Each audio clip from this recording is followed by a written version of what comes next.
Hello everyone, welcome to the Game Junk podcast for May 2017. This is episode number 32, and my name is Sean. My name is Frank. My name is Andrew.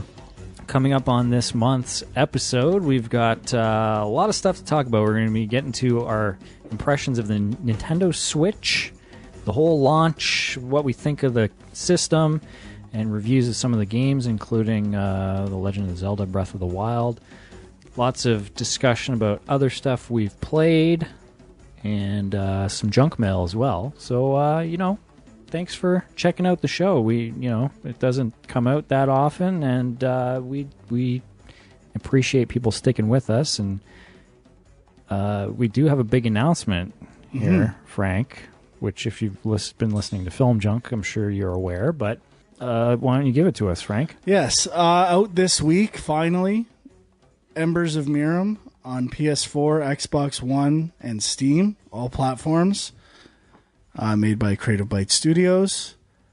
We're going to have probably a separate episode talking about the game, breaking it down, seeing what we thought, but it's out there. I guess maybe I'll pitch it briefly for people who don't listen to Film Junk. I don't know who they are, but it's a adventure platformer where you play as a character that has the ability to split into two separate characters temporarily. One control with the left stick, one with the right, and you're basically, we call it splitting into two, navigating them around and recombining with two embers.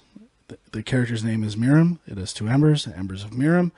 And those two embers also have light and dark properties, which you're using to solve puzzles as well. So it's twisting your brain a bit. Maybe think Brothers meets Ori. It's a fantasy setting. Those are the two big influences in my head as I was playing it. So just a lot of variety, I would say, was the biggest push in the game. So puzzles, platforming, chases, bosses. Hopefully an adventure that you will never forget. But thanks for anyone who picked it up and checked it out. If you can rate it or leave a review on Steam, whatever, it's greatly appreciated. Slather your social media with info about it. Yeah, just spread the word. Do what you can. Very proud of the final result. Reviews, there's not a ton of big ones yet, but the ones that are in are pretty good and pretty happy. And a big congrats just on shipping it in general. Yeah, for sure. I mean, shipping a game is extremely hard, so absolutely, it's always good when you can get something out there for people to play. Yeah, and I mean, for people who don't maybe realize, I mean, it is mostly 3 people that made this game. The team was probably like 4.5, I'd say. Yeah, so that's like a pretty small team, and I mean, you were in charge of pretty much the whole design of the game, which you haven't really done before. So that's so cool. That was a lot of learning, and I mean, everyone was busting ass trying to get this thing done, and like the fact, like, just the 4 of us basically 2 years, and I think it's pretty good accomplishment. So really happy. Yeah, definitely. Yeah. So yeah, hopefully we'll have like a little bonus episode where we interview you and Paul break and it Sean. down, dissect. Yeah, we've all played it, we've all beaten it, so we're just gonna save it all for that show. Oh yeah. Yeah. But again, thanks for checking it out. I know some junkers have been leaving comments, hitting me up, and the ones that I'm friends with on PSN are playing it, checking it out. So, gracias. Yeah. It's pretty huge. So, something just flew at me. Well, is there anything else? Like, you got anything you want to mention, Huck City? Or no, just grinding it out. Yeah. So, if you're kind of tuning in, if you're tuning in for the first time, we've got a Facebook page, facebook.com/GameJunk. We're on Twitter @GameJunkPodcast. So, we do post video game news there occasionally. Sometimes there's a little bit of discussion happening, so you might want to check it out if you're into it. Also, if you're listening, you want to drink out of the bottle? We're having a little celebratory Ryan Ginger. So all the listeners, while you're listening, feel free to open one up as well. Pour it out, Ryan Ginge, beautiful. Dwight guy's got a whole glass of Purple Kool-Aid. Let's do it. Cheers, gentlemen. Thanks. Party. Fucking party. All right. Let's kill the party. Switch time. Ton of podcast. Yeah, so Switch it up. it has been a few months, and I know people have been dying to hear us talk about the Switch, which we do all own now. Yes. Mm-hmm. I So got that's mine pretty cool. a week ago or so, and I was the last one, the last convert. And it was pretty hard to find for a while, right? Yeah, actually, you texted me and said, hey, EB Games has some in stock on their website, and I went on a couple hours later, actually, and they still had them, surprisingly, so I got one. Pulled the trigger and haven't looked back since. Yeah, we got to give props, actually, to Adam from my work, because he was the one who was keeping an eye out for these things. Nice. He's been kind of wanting to get one, too, but... Yeah, I was surprised that it was that hard to get them for that long. I think now that Mario Kart's out, it seems like there's a little bit more supply out there. And I felt so bad. I went to Best Buy one day. I think I was buying a VR stand or controllers or something, and a dad was there. It was when the day Mario Kart came out with his kids, and he was just like buying so many accessories. And I just stepped in. oh yeah, Oh, like, look, here's what you're gonna need. Because he was talking to the Best Buy girl, and he's kind of unsure. I'm like, this is what's going down. You're gonna want that. You're not gonna want that. Doesn't charge with this. The only way to charge him is on the Switch pad and all this stuff in the dock. Just a font of information for this guy. He was loving it. wow, yeah. You might have to just start randomly hitting up local If I'm in a electronic game stores. section, always offer the advice. And at current deals. One time in Costco, this guy was looking for PlayStation 4. He was looking at it. I'm just leaning, hey, bud, this thing's $50 cheaper at Best Buy, and you get an extra game with it. Don't buy it here. Nice. I'm one of those guys, just giving That's great. giving man. tips. Free advice. Start a website, start a blog. Yeah, Dan D's deal of the day. I don't know if that's still going anymore, but maybe The quadruple Frank's, D, yeah. Frank's deal of the day. Red Frank Deals. Yeah. So okay, let's talk Switch then. I guess maybe before we give our thoughts, our personal opinions, what did you guys think of the launch lineup and kind of how things have been playing out for Nintendo? Like, I'm hearing that sales are better than the Wii U. It's the Which first I would thing. expect. Not hard. I would say I was in San Fran for the launch. Yeah. So I had pre-ordered, was waiting for it to come back. When I was in San Fran at midnight, I'm like, maybe I'll take a look around. Take the other one back, sell it, whatever. Couldn't find one anywhere, not surprising. During GDC. It was, Yeah. Yeah. not, so Not in the best spot I didn't to find one. try that hard, but I was like, if I can find it, I'll buy it. And then I got home on a Saturday. Post office was closed. Sunday, the post office was closed. Ugh. And I think I picked it up before work on Monday. Couldn't connect it to the internet at work. So by the time I got to play it, I think we were recording Film Junkie or something that Yeah. night, and I barely got to touch it. So I think I would have been more excited if I was like in on the launch. But I haven't played a ton. The launch itself, I think, is a little lackluster in terms of games. Zelda, of course, we're all down. It's a great game. 1-2 Switch, not so hot. Yeah, I don't know about that And one. I just find I love the machine itself. Like at the launch, I'm like, this feels good. I like it a lot. I like the screen. I don't have any problems with that. For me, it was just the platform experience at launch. Like, I know they're promising online features and all this stuff. What you're getting as like an experience is not that interesting. It is a screen with storage. And I mean, it's not a bad thing, but you're relying on the games to do the heavy lifting on this console. And so far there aren't a ton. Yeah, it's the front-facing nature of the console, the whatever you call it, the home screen, pretty basic. Yeah. Bunch of boxes and then some smaller boxes under that with your settings and your news or whatever else they throw in there. I will say this, I prefer it to the Wii U one, which was so slow. Yeah. Like they couldn't either execute on their vision for that. It was just they didn't have the processing power or memory. But this one, at least, it's easy to go back and forth. It's easy to play a game. That's fine. Obviously, no trophy support, like no system or accolade system. Mm-hmm. Basic friend code system. Yeah, and what the fuck, Frank? You haven't added me yet. I know. I sent you my friend code.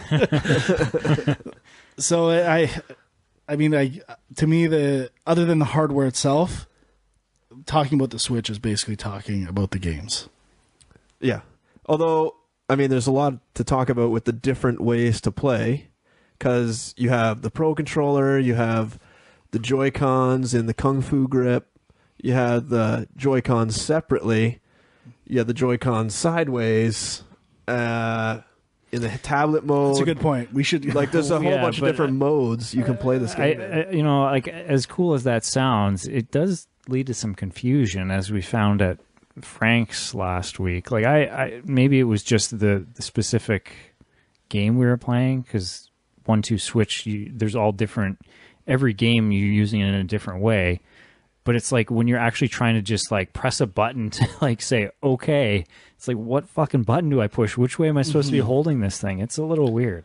Yeah, I would say for me, the only way I really like playing this system is with a Pro Controller.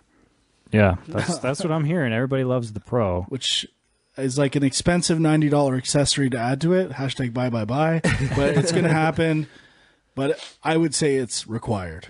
Unless maybe you have smaller hands, or do not find it comfortable to hold. I haven't minded the Joy-Con grip myself, but I also haven't tried the Pro Controller yet, so I don't know. I don't know what I'm missing yet. You know what I mean? And it's definitely more comfortable than having the two separate ones, like just free, or on the tablet. Oh, see, I find I prefer it on the tablet versus in the grip thing. I find the grip, It's just a little too close. I think it could be a personal thing too, like what your hands are like. For me, it does not feel right. My hands get sore easily. I think it's a bit better just holding it in basically handheld mode with the Joy-Cons on the side of the Switch. Again, personal. But the way to go is Pro Controller. Yeah. The one thing kind of related to the controls I find weird, even more so after getting my hands on it, is that there is no pack-in title or demo that you can download for free, because there are so many ways to use the controllers and the tablet in general that you'd think they would show off, using it separately, using it in the grip, turning it sideways, playing something like that, playing something with that actually uses the HD rumble they're touting so much. Well, that little AR sensor thing they have, which is, I don't know what that's used for right now. What's like everyone said, the 1-2 Switch should have been a pack-in thing. It shouldn't have been like a $70 launch title. Like, that's insane. I haven't played it, but does it That's actually exactly focus on showing you the different... Okay. Yeah. And I would say the main focus of that game is gameplay elements where you're not looking at the screen. You're looking at someone and using features of the controller to aim at each other. Yeah, which leads to some funny... there's just weird moments where you're playing the game and you realize, like, am I actually really playing a game right now? Like, I'm just standing in a room staring at my friend. Like, I don't even need to have this video game system here to be doing this. It's really odd. It's kind of fun at times. $70, I feel a bit dumb for buying it. Well, whatever, fuck it. And so, okay, maybe we should wrap up just general system thoughts. I do think it's kind of weird that you can only charge it in the dock, like without, like... You can plug it in. We're using the plug that they give you. Yeah, but it's like, it's not that long, really. I guess it's not... I do find, I guess, what my preceding comment should have been is, when you're in handheld mode, the battery can go pretty quick. Yeah, like 3 hours or so. Yeah, like that's pretty fast. Yeah, I mean, I have a problem. Like, I've been playing portable a lot, and I kind of am seeing it almost as like the new Vita, which I'm digging. But one of the problems I have is, so I have the dock kind of in my whole like entertainment setup thing that's built into my wall, and so if I'm playing portable and the battery starts to die, I have no choice but to put it in the dock. And if the controller dies, I can't play. Like, you know what I mean? Yeah, there should be another way to put charge. it in the dock and leave it up there charging. The only way to do it would be to unplug everything and pull it out, or buy an extra AC adapter. Yeah, which I may have to do eventually. Well, how would you charge? You can't charge the controllers on their own, though. But they retain battery longer. So, even though the screen and the main console only lasts for 4 hours approximately, those Joy-Cons, they last a really long time. And I will say this, the Pro Controller lasts a really long time to charge. That's, like, comparatively, that even the Wii U Pro Controller was like that, too. Their battery life is astounding. That's good to know. Yeah, I guess I haven't run into it where the Joy-Cons die, but I thought there could be a situation where that would be an issue. But if they last, 10 hours... You're probably never going to run into the case where... Because at some point you would dock it, like, you're not playing 24 hours straight. So, now, what happened to me, let's get into the left Joy-Con issue. Sure. Initially, I was having the left Joy-Con issue all the time playing Zelda. I'd be walking forward and just give out a lot. I was like, wow, this is a big deal. So why don't you explain what it is, in case anyone hasn't heard. So, if you just randomly... Even though you have them paired, each Joy-Con on the left and right side of the Switch screen, they're still paired wirelessly. Like there's no physical Bluetooth connection. Yeah. So if I'm on a couch, there were issues where the further you are with interference, that controller would disconnect from the game randomly and often. And it was often. I got a setup that I moved the Switch around and it seemed to be fine now. I haven't sent mine in for repairs yet, but I was aware of that problem. The phantom dilemma that I wasn't aware of is if somehow it disconnected and you put it back on, it also doesn't charge. Or maybe it does, but when you go to turn the system back on, it won't repair. You have to I kept putting on the system and it wouldn't pair with the... Oh, then you had to take it off and put it back on again? Yeah, and I'm like, this won't work. What's going on? And eventually I had to push a specific on button on that controller. And I mean, it is a bit of user error. I was like, oh, duh. It's just a different manifestation of the pairing issue that took me a while longer than it should to debug. The situation you're talking about when it disconnects is the Switch console is in the dock and you're playing with the Joy-Cons on the grip. Mm-hmm. Yeah. So it's separated from the console. Yeah. And it disconnects. Yeah. Oh, yeah, I get it. Yeah. I mean, technically, it probably could happen if you're playing in tablet mode. Yeah, or in tablet mode. And that was my red herring when I was trying to figure out mine, because I was in tablet mode, but the disconnection must have happened earlier, and even in tablet mode, it wasn't connecting. And I'm like, right, what is going on? So I haven't experienced this, actually, or at least I don't think I have. But when I've been playing Zelda, I've almost exclusively been in tablet mode. And if I am in the dock, the way my setup is, I'm pretty close to my TV. I'm probably 5 feet away from the docking station. So it might have to be a bit, like your couch is quite a bit further away from the TV. And the other situation I play in a lot, which actually I'm surprised, is I've been playing kickstand mode, playing Mario Kart with my son, where we each have the one little mini Joy-Con. Mm-hmm. And I haven't found it in that.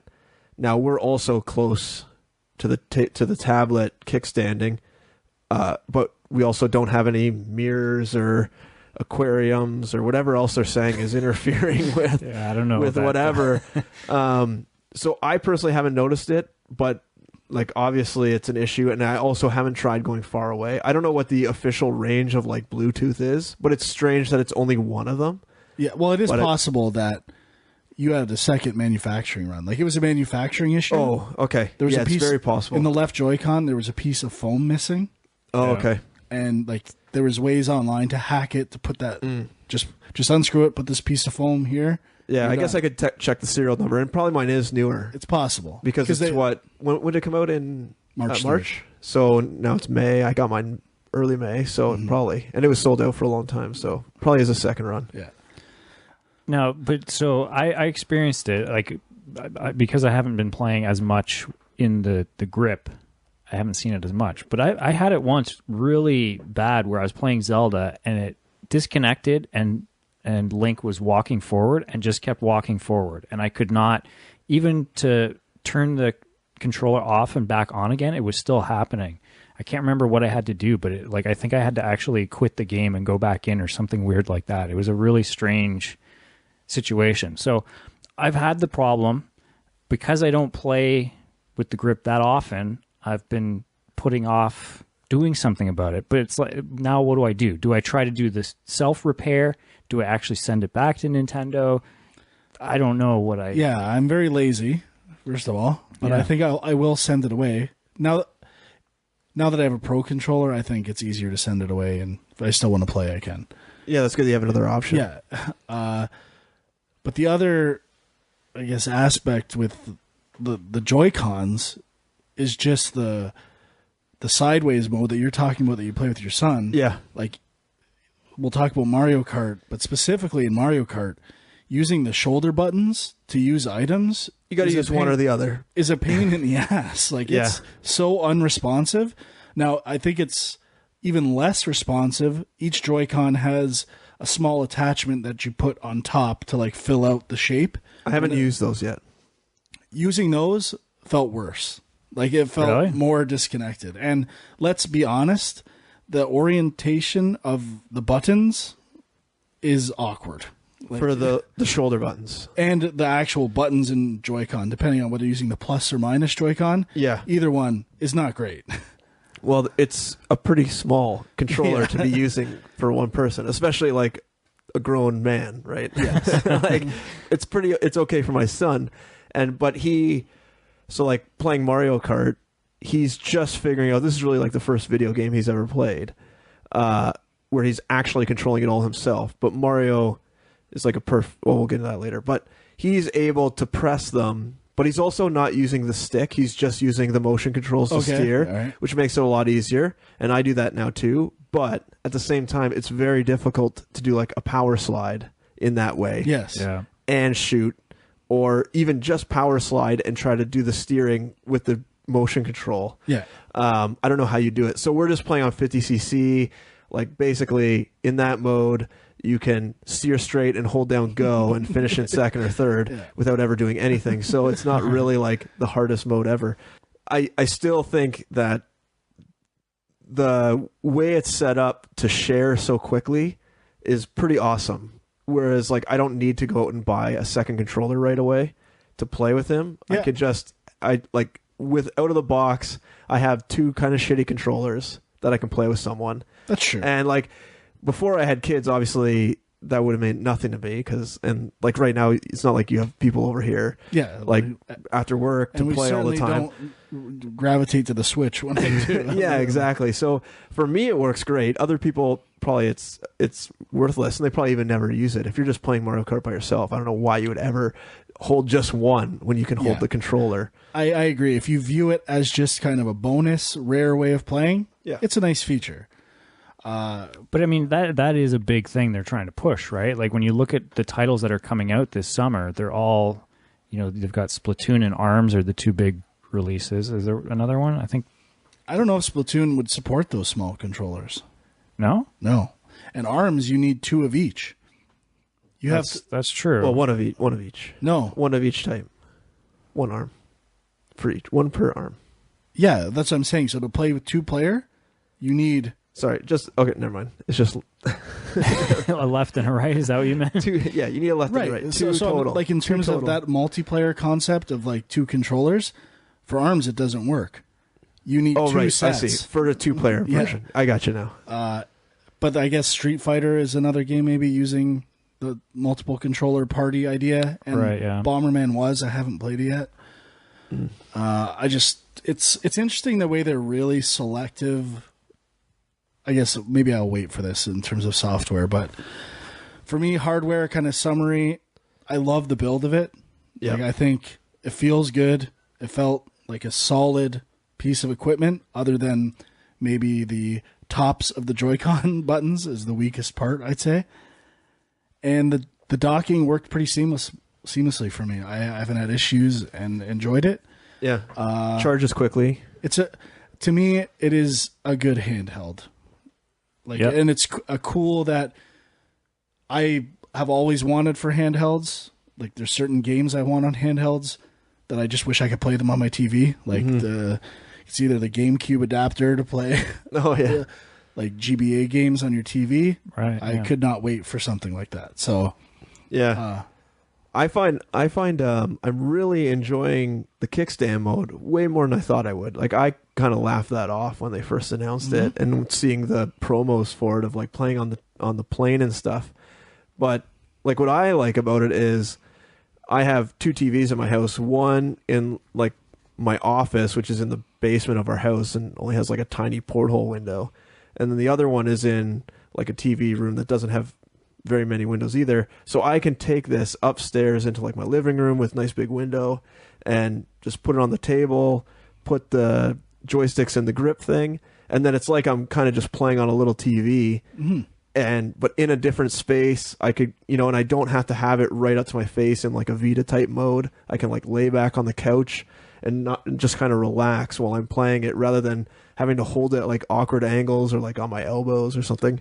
I've really been enjoying it, and overall, for me too, the size is good, the weight is good, everything feels really well made. Like, putting the grips in, they don't feel like they're gonna fly off. They feel like they kind of lock in there nice and tight. They're pretty tricky to get off, like especially I can imagine for kids, but it's not too bad, and I see why they made it that way, to make sure that they don't fly off, especially over a longer kind of like play period or longer lifespan of the console. And overall, I like that I can put it on the TV. I like that I can take it off if I want to, and it's really neat to have a powerful machine that's sort of like the Vita successor, and that's how I'm kind of viewing it. Like, if the Vita had an HDMI out port, this is kind of like the Vita 2.0, and it's great. Yeah, one other minor complaint with regards to the hardware is with the controller, the analog stick. I think, I don't know if the specifics of this, but the points of articulation on it is not the same as the Sony and Microsoft controllers, right? Because like, I know when you're playing Zelda, sometimes you're trying to aim at something, and I always find that angle where it's like too far to the right, too far to the left. I can't quite get it to be. You know what I bet's happening? I've noticed this too, is the motion controls kick in. And then you're like aiming partly with the stick and partly with the motion controls of the controller. But I'm just talking about like if you have like a bomb and you're trying to throw a bomb. So you're just moving that around, the stick around to like face in a certain direction. And it's weird. It is different than the other controllers. It's not. Yeah, I mean, I don't know, but I find I've always had small issues like that with Zelda games. Oh, yeah, I guess it could be the game. I never thought about that. But I think I had read that like Nintendo has always had this issue with their controllers. They've always been slightly less points of articulation or whatever the term is. But yeah, so with regards to the dock being able to switch between portable and TV, it's a cool feature. But the question is it is it a reason to buy a new console? And I think that's a lot of people are wondering that. And people will say, "Oh, so is it good? Should I get one?" And the only answer is, if you like Zelda, you should get one. Every family that's asked me, I say no, absolutely not. Like, considering the price, what's out there, I would say wait for Mario, wait for some other things, unless you like your kids really want it. And for gamers, obviously, if you like to try stuff, give her bye. But I mean, I would never say buy this over a PS4 or an Xbox One. I think it is a good second console, potentially, if you don't want to double up on like the third-party stuff from Sony and Xbox. That's kind of where it is right now. I like it. I don't know if I would like blanketly recommend it to people. Like, you need this. Yeah, especially with the eShop being pretty vacant right now, especially of like backwards compatible titles. It seems like not the best thing for people to pick up. For me, I picked up like Mario Kart and Zelda, which is probably what everyone's picking up. And it's great because I didn't have a Wii U.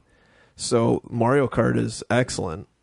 And of course Zelda. So for me, even though I just dropped like $600 or whatever, $700, ridiculous amount. I would say it's necessary as a pro controller with another. Yeah, no, I'm waiting.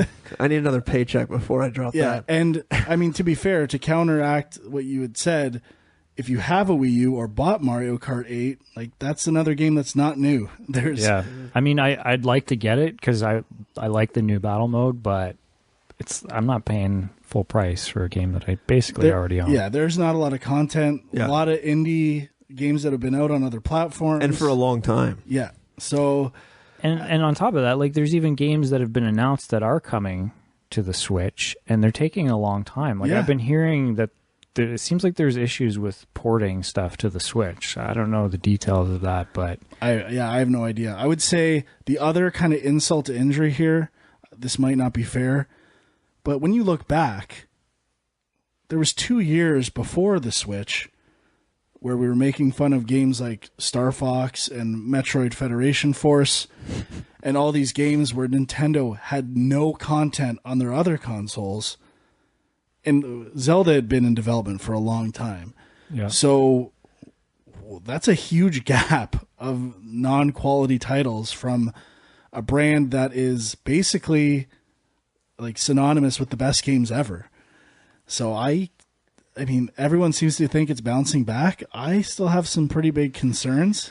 Well, this is where E3 is going to come in. It's like, but I mean, they just had a Nintendo Direct and it was all ARMS. Like I was expecting there to be more announced by now, because by November they got to have some pretty killer games out if they want to. It's just gonna be Mario, and there's a Mario. And game Mario coming will out. be delayed. You think? I mean, that'll be huge if it is delayed. They have their Zelda release window, and then they have their Mario holiday window, and those are happening. Reggie will be there. Look, we want to make sure Mario is the best experience possible for all the Nintendo fans out there, and to do that, actually they'll get Shigeru to do it. Like free pass, whatever. We just want to make the best product we can. Same spiel they use for everything we know. Considering what they've shown of it, I would think that is a definite possibility, but I just think that's a huge, like, that is something they don't want to delay. If there's any way they can avoid it, they're going to put everything they can at that. I don't want them to delay it either because I think it looks amazing. It is the game. I'm more excited for that than I was for Zelda.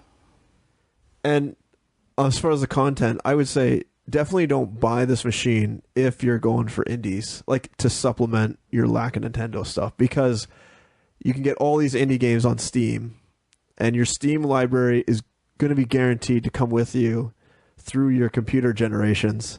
Whereas, who knows what's going to happen with this Nintendo library? You know, like Xbox is now supporting backwards compatible. PlayStation sort of does here and there.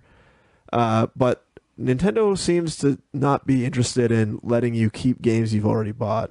So I wouldn't count on keeping anything around from this generation going forward still. Well, let's add one thing. Even the indies, the prices are jacked on these things on the store. Yeah, you can get them on Steam for like $2 if you wait long enough. At one point, I know Binding of Isaac was a PlayStation Plus game. Yeah. And it is $54 now. Like, what? Is that really? In Canada. I don't know what. I think it's probably $39.99 in the States. I don't know. It is pricey. So they know that there's a lack of content, and there were some controversies, I think more so with the physical version of Rime for Switch that was higher than the other consoles. But it's tough because Zelda's a great game, which we'll talk about. Snipperclips is actually pretty solid. The most fun I've had with the like, surprisingly, as a co-op experience, it was amazing. Mm-hmm. I was really impressed. But other than that, like, the library's pretty shallow right now. And we're 2 months in, almost 3. That doesn't bother me. Like, I would still buy it. But I mean, for someone who doesn't have a lot of money or options and other consoles and stuff like that, it's not ideal. And I mean, Zelda does go a long way. I mean, I've pretty much been that's the only thing I've really been playing since the last time we recorded. And you know, I think if somebody has more time to put into it, they'd probably be pretty much done with it by now. They do have DLC coming out for it as well, which is another example of how clearly the titles are so limited that they're like, let's rush out some DLC for Zelda because we have nothing else. But so why don't we talk about some of these games, specifically Zelda, I guess. If you were going to rate like the hardware out of 5 stars, I don't even know how. I mean, I'd give it a 4. I think the Switch itself, regardless of games, the experience of a Nintendo Switch. I would give it a 4, only because, and I'd only take off a point right now, is because there's really nothing else built into the system to do anything. There's no Netflix. You can't, the friend support is even seemingly lacking. There's no, even not having voice chat is weird. Why would you not have that kind of stuff? Mm-hmm. And even down the road, it sounds like that's going to be through some app on your phone, not even through the system. Yep. So that kind of stuff takes away, but the actual physical nature of the being able to switch between so many different play modes, that stuff I all really like. So I would give it a 4 to 5, but you can't just have it on your shelf and look pretty, and you need something to do on it. Yeah, I mean, I guess it would be maybe a 3.5 for me. It's solid. What's actually there is solid, but it is just a question of what you guys just said, what's missing, and you have to kind of ask yourself how much that matters. Yeah, I'd say I'm probably right in between you guys. I would lean towards a 3.5 out of 5. Killer. Mm-hmm. Okay, so games. This is the rare occasion where Dwight has played way more of this game than we have. Yes. He has sunk his teeth deep. Breath of the Wild. I've been breathing in the breath of the wild. Yeah, well, I can kick it off. I mean, is it smelly or sweet? It's pretty sweet. I had my doubts. I had my doubts about the Switch in general. As I think we had mentioned, I had pre-ordered it, and I was kind of like, do I keep this thing or do I try to sell it? I don't know. And with Zelda, I was interested in it. Last couple Zelda games didn't really grab me. The whole open world thing, wasn't sure it was for me. But right off the bat, they kind of have this very controlled, smaller area that they introduce you to the game through with 3 or 4 shrines and a tower. Yeah. And so then it's, you get a real good taste of the game without having to immediately just get thrown into this giant world. And then once you kind of get past that and the world does open up, I found that I don't know what it is compared to other open world games, but it's not a fetch quest kind of it really is just go and do what you want. It's more about exploration, and yeah, it's 100% exploration. Which for the first probably couple weeks anyway, all I was really doing was exploring, finding shrines, and trying to open up the whole map. And that's all I was doing. I was literally not trying to, complete any of the story missions at all. And now I'm probably maybe 3/4 of the way through the story stuff. But there is something about that, the setup of those shrines and the fact that most of them, there isn't even really any combat. There's some that have enemies, but a lot of them are just puzzles. And I love that shit. I could see that being boring for some people, but that was all I needed, really. And well, my initial concerns, like you said, there's not a lot of direction in the game, or there's a lot of exploration and the space between things. And what I've always loved about Zelda is they're basically telling you what's fun. Go do this, go do that. We know this is fun. We've made this game to make sure. Well, except in the original Zelda. Yeah, true. And I mean, that's my least favorite. So, in the Ocarina 3D Zeldas, that's the way things went, which I love. That being said, I really started to appreciate the exploration aspects of the game. For me, the pluses are the art style. I absolutely love. I think it looks amazing. the flourishes of this game are insane. The way, like, when you slice grass, it blows in the wind. Like how the wind is a living, breathing thing in this game. Ideas like when you drop, the way that it distills, like that information distills from something into your Sheikah slate. Yeah. Is that how you say it? Tablet? I think so, yeah. There are so many small touches in this game that just blow me away. And that's like across the board. And I think the shrines are amazing as well. I would say I don't have as much fun getting from place to place. Like I don't really like climbing that much. I know it's cool that you can climb anything, but the actual controls for climbing, I am not crazy about. It just kind of takes too long and is not fun. It is a little slow.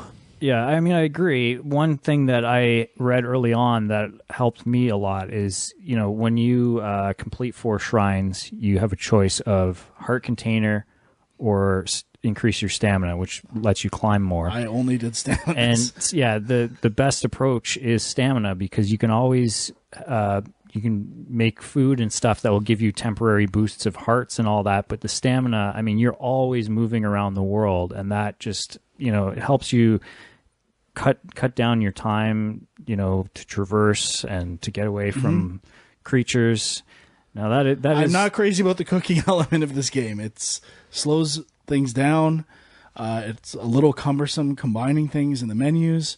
Again, not the reason I play Zelda. Yeah, and just in general, like Frank and I are in about the same spot, like the second major area. And there's probably like, what, maybe 12 areas total or so? Like of the map, you mean? Yeah, of the map. Yeah, I am very early, so these criticisms might go away. So, but for me, as far as like the cooking and the management of items and inventory, it's been okay, but it's starting to get to the point where I'm getting a little overwhelmed. You have to manage your weapon slots, your armor slots, your bow slots. You have to make your food. You have to keep track of what items you have. You have to make stuff to prevent you from cold, prevent you from increasing your stamina. Then you need to like find the person that can upgrade your armor for you for more things you can find. Then when you get to like the technology tower I just found, now you can upgrade your Sheikah tablet. And there's just like so much things to manage and upgrade and like shit to find in the world that I can see why it'd be enjoyable, but it's just a little overwhelming right now. I think I hit that point where I probably should have just stopped and looked around for more shrines and tried to open stuff up. But I kind of went ahead in the story, and now there's just so much for me to do. And like my stamina gauge, I've gotten 2 upgrades. I did 1 heart, 1 stamina, or maybe 2 stamina, 1 heart. So I'm still having troubles with like a lot of the climbing aspects, and just running away from stuff is sometimes a little too hard. Though I do like that you can literally climb anywhere. So if you're patient enough and see a route, you can get away. Like I ran into one guy that just killed me in one blow, but I was able to just climb a rock and go around him, which I found pretty neat. But the little micromanagement of the items is getting a little overwhelming for me. The good thing is, though, it doesn't have the No Man's Sky issue where you're like really limited on space right away. And it seems like your weapons degrade fast enough that you find replacements almost too plentiful, even if the value is lower. So you usually have like something to use. I don't know how I feel about the weapon degrading yet. It seems kind of neat, but at the same time, it seems like stuff's kind of degrading pretty quickly, though maybe just this is the lower end items that are degrading quickly. That is probably my biggest complaint about the game is the weapon degradation thing is frustrating, and I think even a lot of the high-end weapons break pretty quickly. Yeah. But I think if you can accept that it's not a game where every single creature you see you fight, that you kind of have to conserve and just kind of enjoy the exploration elements as opposed to the combat, which I think is off-putting for some. But once I kind of got that, I was okay with it, because then I'll save my weapons for, you know, the story stuff that I have to do, the boss fights, all that kind of stuff. I'm not just going to waste my time. Because if you're just running by somebody and they attack you and you stop to fight them, there's a pretty good chance you have a good weapon that you're going to break, and they're going to give you a shit weapon in return. So it's just not worth it a lot of the time. And it's not like an RPG where you're leveling up just from fighting. So, that is one of the things you have to learn to sometimes just avoid combat, which, it is kind of against what you expect in an action-adventure game. I would say the highlight of the game is combat for me.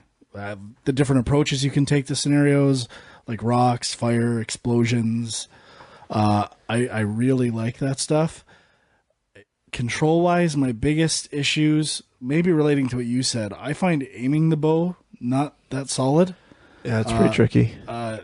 Maybe there's some settings I can play with, I'm not sure, but it doesn't feel amazing. It doesn't feel bad either. Early when I was talking to Dwyer about the motion controls and stick, yeah, I was having that problem with the bow a lot. I find I turned motion controls off for sure. Oh, okay. I prefer Horizon in terms of aiming and shooting, much more. And my other issue with climbing in general, one is that conceptually, the idea of climbing anything is amazing. I don't know if it's fun though. I don't know if that action in itself is actually fun to do. Climbing a huge mountain is a neat idea. I don't know if it's fun to do that. It's like walking across. There are some things. I mean, if you get enough stamina, you can jump, obviously, which makes it faster. But then there's some other upgrades you get later that help a little bit with that as well. That's cool. So. And like I said, this is almost initial impressions of Zelda for me. So these all may be null and void when I learn other enhancements and things that just improve all these processes that are a little cumbersome at first, which is pretty much the norm for open world games. Like things that are kind of a chore at the beginning get made easier through the process of playing the game. So take all of these complaints with a grain of salt. The other control aspect that gets on my nerves a bit with climbing is approaching ledges and like being able to descend.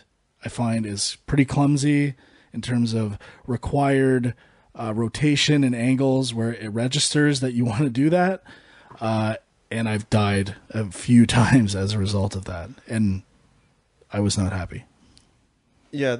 One more game mechanic that I'm not sure I really like or haven't, maybe I just don't understand it quite yet, is the mechanic they seem to have stolen from Assassin's Creed of sort of like the watchtower approach where you climb the tower, you unlock the tower, and that kind of unlocks your map. Whereas in Zelda, you have a area of your map that's essentially blank until you find this lookout tower or whatever. And then when you unlock the tower, unlike Assassin's Creed, it doesn't really show you where everything is. It just kind of fills in the map with sort of the geographic contours and the roads and the walkways and stuff, but it doesn't really show you where anything of note is. Whereas like Assassin's Creed, once you unlock the areas, it'll show you where shrines are and other assorted things. Now, I don't know, maybe later can you upgrade your tablet to show you more things? Or do you still have to just hunt them all down and then once you get close to them, they go on your map?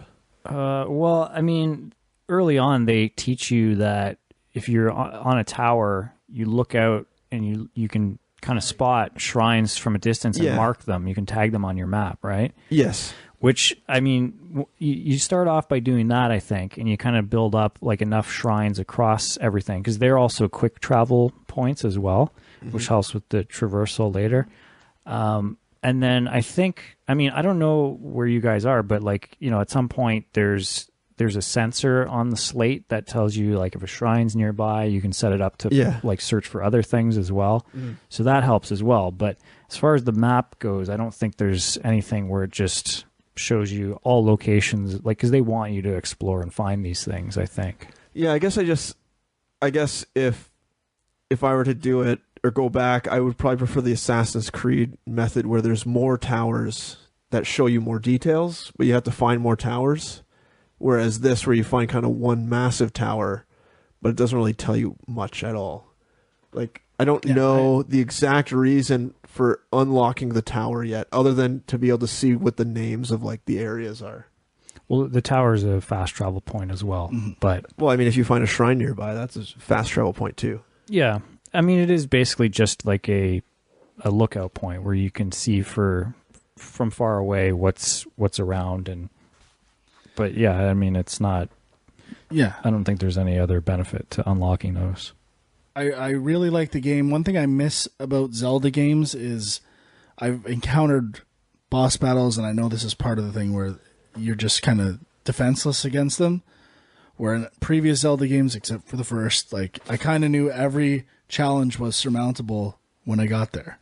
I had whatever I needed to do this, and I'm not crazy about how complex like switching weapons on the fly is, and bows on the fly and arrows on the fly.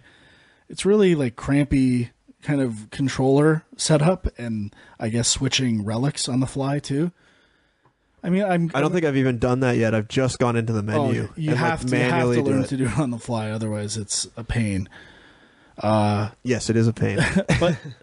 But that's, sorry, I didn't mention this. The menus themselves, the presentation, unsurprisingly top notch. I love everything about it. The look, it's so simple, yet feels innovative in a way. Like they nailed all that stuff about the game. And I'm sure if I like sit down and spend a day with this game, all of my issues will go away. I mean, part of it is just having not played a Zelda game. There is like almost, you have to reacquaint yourself with Zelda almost in the way you have to reacquaint yourself with a Nintendo controller when you play it, like X and A are flipped. And if you stay away from it for a while, there's like a minor relearning curve to getting back into Nintendo. And once you're in, it's fine. So I think I just need a couple days to just like have Zelda wash over me. Yeah, man. Just gotta breathe in that breath of the wild. Absolutely. Yeah, I mean, like, I think what I'm impressed with is that it is, innovating on the Zelda. Like, they're not, as much as I've accused Nintendo in recent years of just rehashing the same old stuff, this has a lot of Zelda, stuff you would expect, iconic stuff, but it's different too. Like, it feels very different because of the open world nature. Like, there are certain sections you go to where it's like, okay, here's a temple and everything's laid out and there's a bit of a story here and we're going to guide you through this. But all those shrines that are just scattered everywhere and like people you can meet and side missions and stuff like that's, I know there have been Zelda games with some open world stuff in them, but there's something about the structure of this that feels very different, I think. And even just the music is very, I don't know what's sparse. the word? Yeah, sparse, kind of organic. Light, yeah. Like it's almost just atmospheric. It's not really melodic. There's not a lot of like well-known, like you expect while you're exploring in a Zelda game, you're going to get like the classic overworld theme or something, but it's not really in this game, which is interesting. Just the sound of nature. Yeah. No, I am early into the game. Again, I do I won't say this officially until I beat the game or spend some more time with it. My gut is the reviewers, like this game is almost getting 10s across the board. I think Skyward Sword also got 10s across the board. So. Yeah. This is some stinky cheese right here. Like this is the ultimate free pass. I'm sure it's a great game. I mean, 9s are not out of the question, but like almost unanimous 10s. Again, yeah, that's pretty unreal. I'm not far enough yet, but I'll say this. I think Horizon is more fun than Zelda. It may not be as cool, and the art might not be as, like, not impressive isn't the right word. There is a presentation aspect to Zelda that is second to none. But in terms of how much fun I have when I'm playing, it's Horizon for me. Yeah, I mean, I don't know that I would say Zelda is perfect, but like I never thought, it's been a long time since I've been grabbed by a game like this and played it and not been pulled into anything else. And again, like I said, just the fact that it's not just the same old crap. Yeah, I'm pretty impressed by it, but I think you always have that issue with Nintendo where if a Nintendo game is good, reviewers want to give it a 10. They want to love it, and we all have the love of Nintendo built into us from a young age. Gamers of this generation. So I think it just happens. Yeah, I think there are games where it's earned. Like Mario Galaxy and 2 are kind of 10s to me. Like they're so much fun. Like they blow my mind how good those games are. But I just haven't got just like Binary Domain.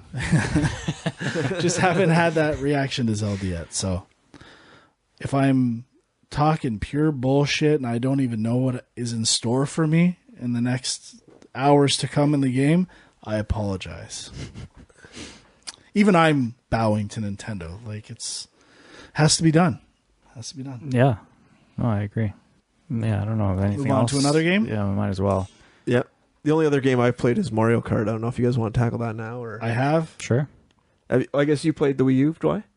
Well, I played the Wii U version, but I have played a little bit of the Switch version as well, specifically Battle Mode, which is the new thing, and I was loving it. I just wish it was in the original release for the Wii U, because they kind of messed that up. I actually haven't played any of the Battle Mode other than just drive around aimlessly for a little bit while my son was trying to figure out how to play, but I'm really enjoying this game. I probably haven't played a Mario Kart game since probably the Nintendo 64, and this game feels exactly how I remember Mario Kart feeling.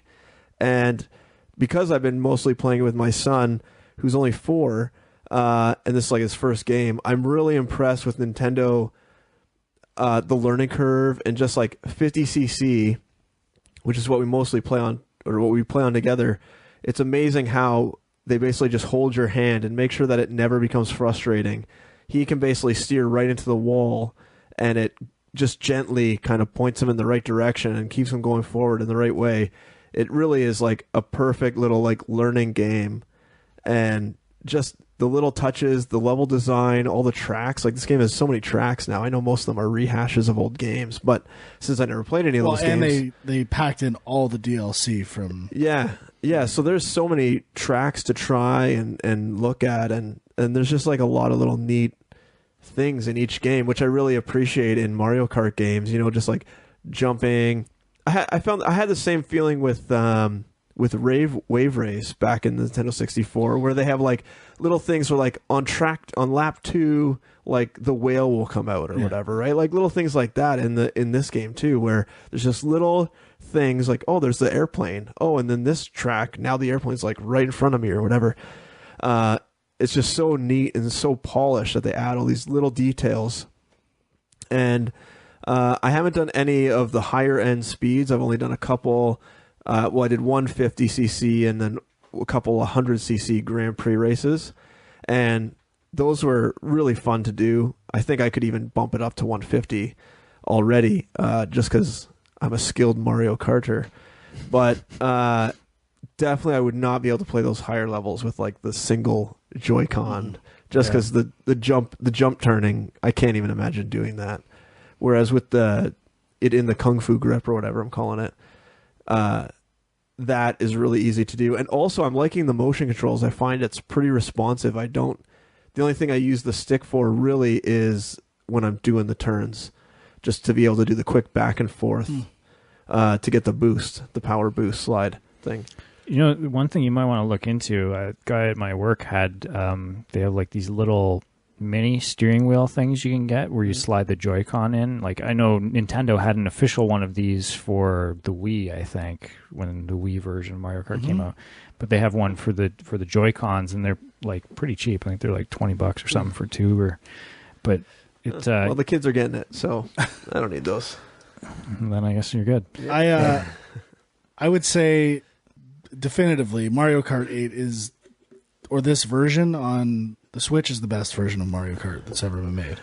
I would concur, but I haven't played like the older ones for sure. I think I've played them all. I mean, obviously, as it gets refined more and more, it's better. But that's not always the case. Like I think they all started to blur together for me, and there was a while where I just wasn't that interested. I think 64 was better than Double Dash, and like 7 was better than maybe Super Circuit. Anyway.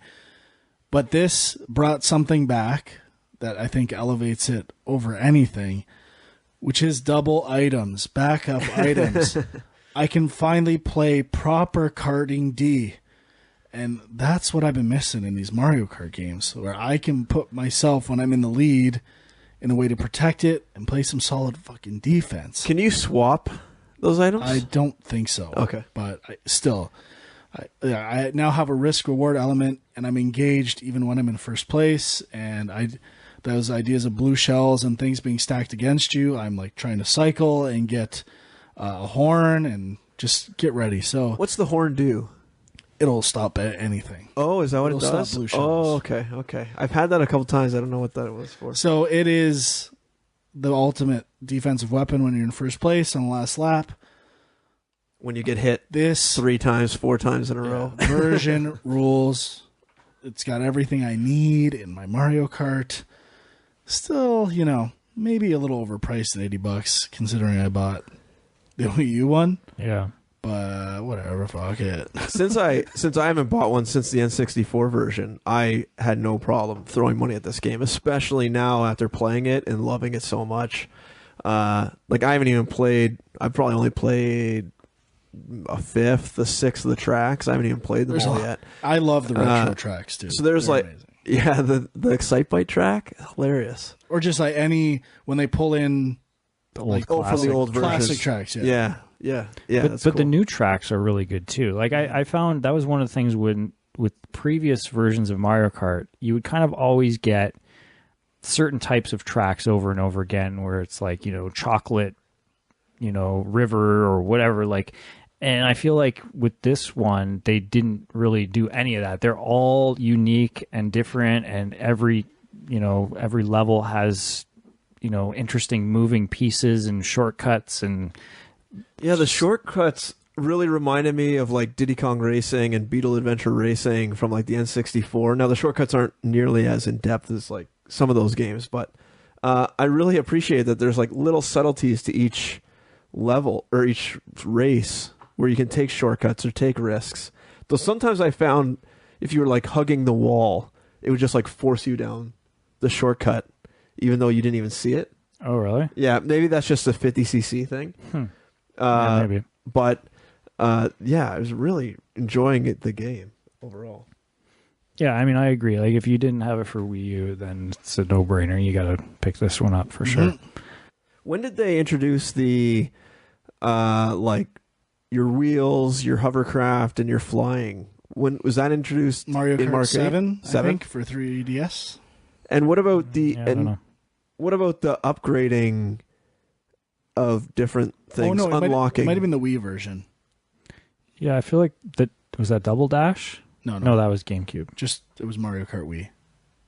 Okay, yeah, I feel like that's been around a little while. Yeah. Are the unlocks just a skin? Like you can get different types of hovercrafts and different types of aerial things. They have different properties. Yeah, and if you stuff. hit the plus button on the Joy-Con, Yeah. it'll bring up like the stats that are changing. As you Oh, change okay, those. okay.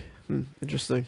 Yeah, and I mean they had like for the Wii U version, they had the Mercedes DLC, Gross. and then they had like the add-on packs where you could have like Link as a character, and there was like Link or Zelda themed track stuff like that. I assume that's all in there, right? It is, yeah.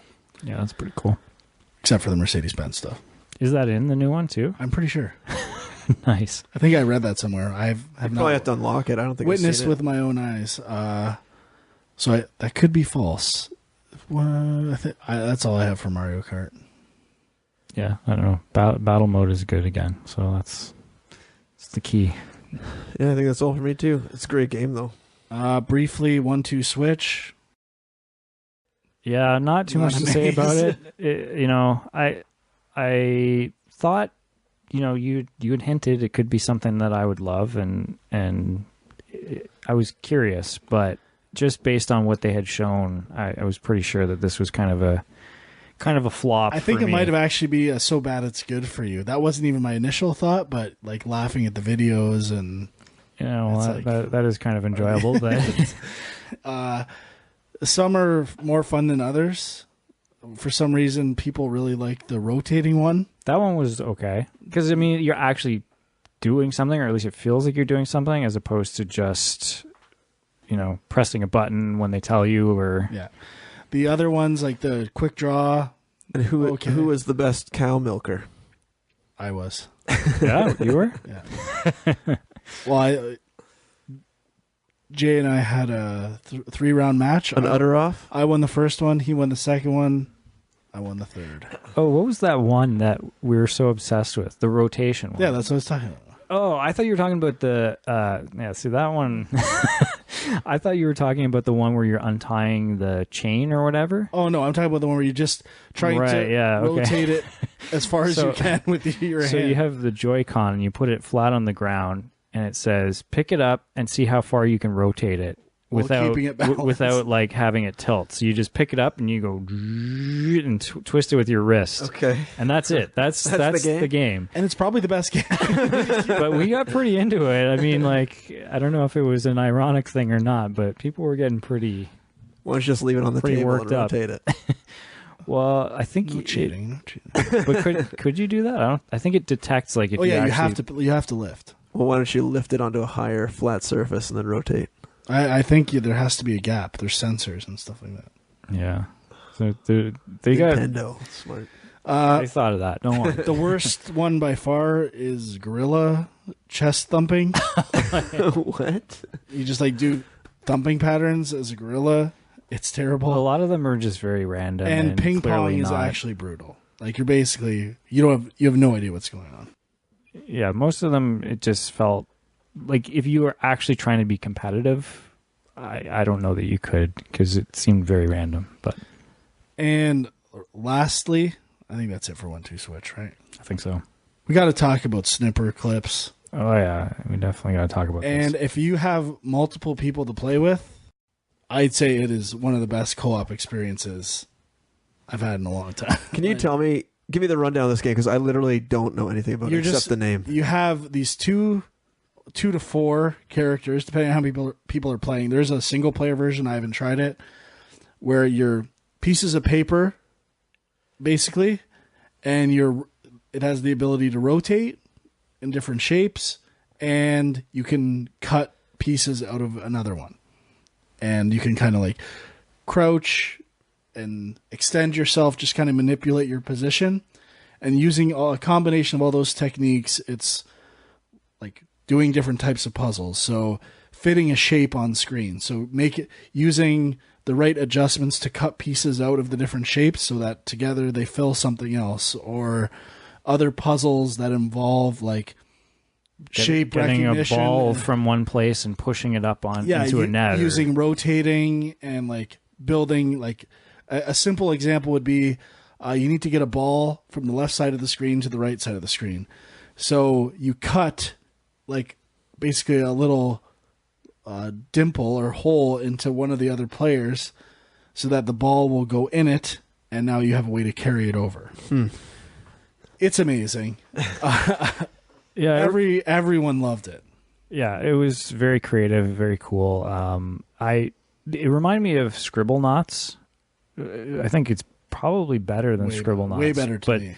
I mean, it has some of the same strengths and some of the minor little drawbacks were with Scribblenauts as well, which is, a game where you can kind of create anything out of thin air and you have to solve puzzles.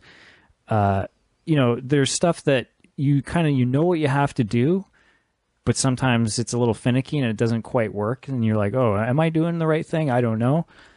But it just feels so wide open that, there's multiple ways to solve a problem. And and it's just the cooperative element is a really nice feature. Mm-hmm. So, yeah, I would definitely recommend it. And it's like one of the cheaper games out there for the system right now. So. It is the steal on the Switch. Yeah. Do it.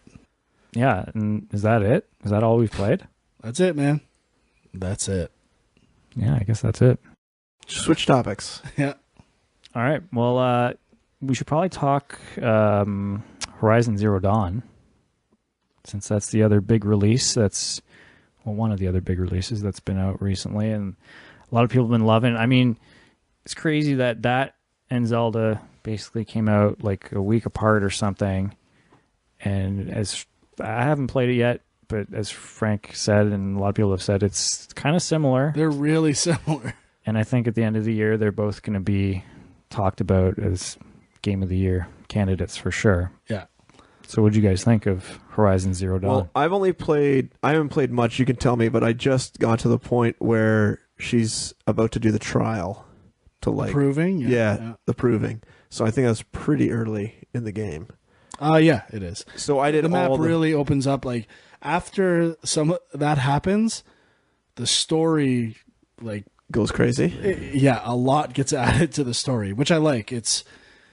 They are progressing the story at a great pace, and like one thing I can say, which is not true about another game I played that I love, Nioh. I know the names of everything. The fact that I know it's called The Proving, I know all the characters' names. Like they do a really good job of picking names and reinforcing the narrative. I usually never remember characters' names. In this game, I remember everything. Yeah, I was really impressed with just the overall world building they do and how quickly you get invested in the mystery surrounding the world and all the interesting little tidbits. Like there's so many mysteries that are subtly laid out. Like even when the first area you're walking through, there's like, you can tell it's some sort of like abandoned station or something. And then she finds the little earpiece, which then has these powers that they don't really explain. Then you go out and there's these mechanical monsters, which they don't really explain. Then there's the proving stuff, which they don't really explain. There's like all these little breadcrumbs of things for you to like slowly figure out. That is just really well done. And on top of that, the gameplay mechanics are incredible. All the different things you can do, really neat. I don't know, all the hiding, the stealth aspects are well done. The first area, I think I probably played for 3 hours maybe, and I did everything you could do in that first area. I just did not really want to leave. I was enjoying it, and it wasn't overwhelming the area. It was a good size, good, well-designed size for that first area. You didn't have to do any of it, but it was really just like a great first area, and I want to go back and play it, and I actually had it in my house again from the old library, but Zelda happened, so then I had to do that. Well, it's interesting. Again, comparing it to Zelda, I would say the same thing for Zelda. The first area, the plateau, I could stay there for forever, and I was doing everything there. So that's like yet another similarity between the two. But I agree. I love the gameplay mechanics in Horizon. The design and features of fighting the animals, like the robot animals. Well, that's why you love this game. Well, the design of those robot creatures is incredible. It blows my mind. Gorilla, man. Gorilla's so good. Yeah. Killzone are totally underrated. Underrated, but I mean, especially Shadowfall. Their final bosses were a real pain in the ass. I really want to go back to Shadowfall. I remember not liking it at first. I watched my friend play it for a bit. I was like, wow, this is better than I remembered. And I think it might have been a bit ahead of its time in some presentations. Maybe it's been patched too. So that's on my list to go back to as well. But I love this game. I love the protagonist. For whatever reason, I care. Have you beaten it? I care about her. It sounds like to say. No, I don't know. I probably played for 15 hours, 18 hours. I think it's. Yeah. And I'm being pretty exhaustive, so I think an exhaustive playthrough is 45 to 60 hours. Yeah, jeez. Again, I prefer my collectibles marked. I think this game does a good job of when you buy things from merchants early, it shows you all the collectibles, and it's not telling you exactly where it is. It is an area search, and it's perfect. That's fine. Yeah. It helps me focus, but still has a cool exploration element to it. Love the look of the world. Really liking the characters. As the world expands, the color palette starts to change a lot too, which I love. Talking about the towers in Zelda, their version of that are these. I've only done one. What are they called? It's a giraffe. I feel like an idiot because I said I remember the name of everything in this game. But anyway, they're these huge kind of giraffe monsters that you scale.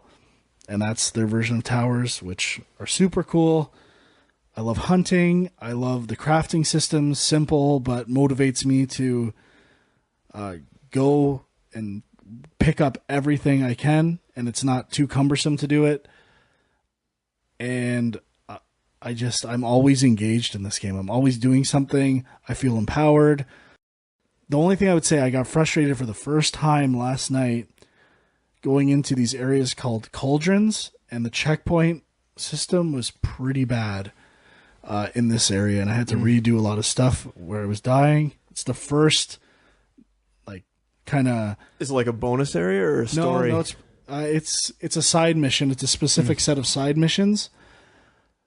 But that's the first time I'm like, I don't know what to do here, and I have to redo a lot of stuff to find out what I need to do. But maybe I'll find it like, oh, I'm an idiot. But I just am in love with this game. That's the thing I'm going to finish first. So you're hunting these mechanical creatures. Are you riding on? You get the ability to override them later and use them as mounts or companions in battle. Okay. Super cool. That's pretty cool. I love how they're incorporating my favorite elements of the car combat in Arkham Knight. Like there's highlight points, and they've even rewarding you for precision strikes. They also have a nice mechanic of scanning things and using weaknesses. Really a little more strategic element to combat, and it's not too complicated. It's like a perfect level for me. And the precision strike aspect of the gameplay really makes you feel good when you hit it, and gives you a purpose for trying to be precise and take your time. And it's really neat when you see the other animals react to everything that's going on. Like if you try to come in too close or too loudly, they'll run away, or if you take down one of them, the other ones will flee.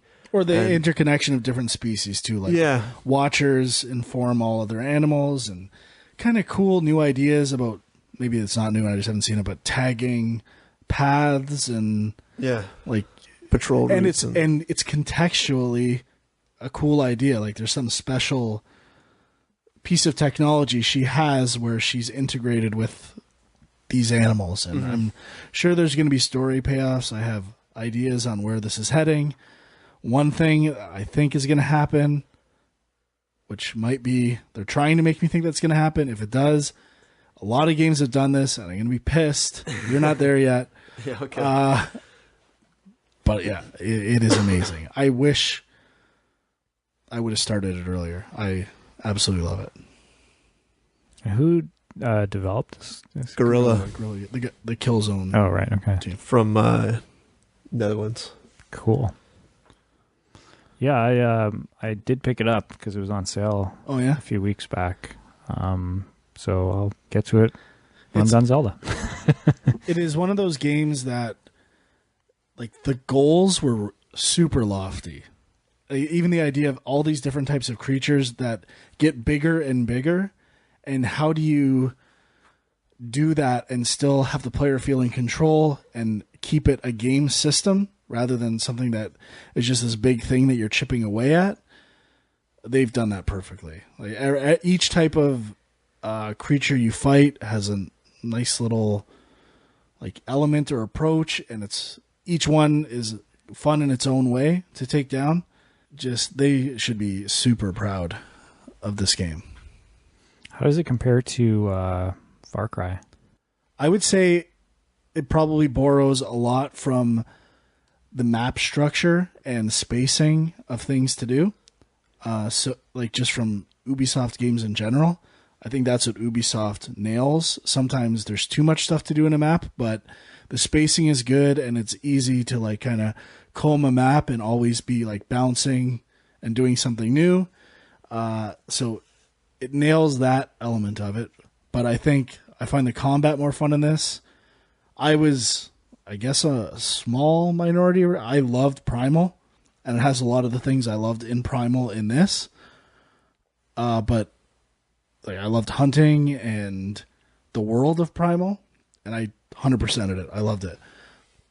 But this one's world is just so much more creative than Far Cry Primal's, and completely new ideas, or relatively new ideas, and they nailed the execution and the look of things. And I'm way more invested in the story and characters in this one. So they're both good games. I'd say this one is the best. Gets the edge. It definitely has a big edge. Cool. Yeah, I'm hearing lots of good things about that game.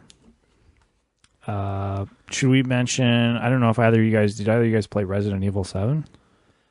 No. 2 hours, 3 hours? That's probably about what I played. Yeah, and did you play with VR? Started in VR. It took me an hour to get to the house in VR. Because I'm just like, oh, God.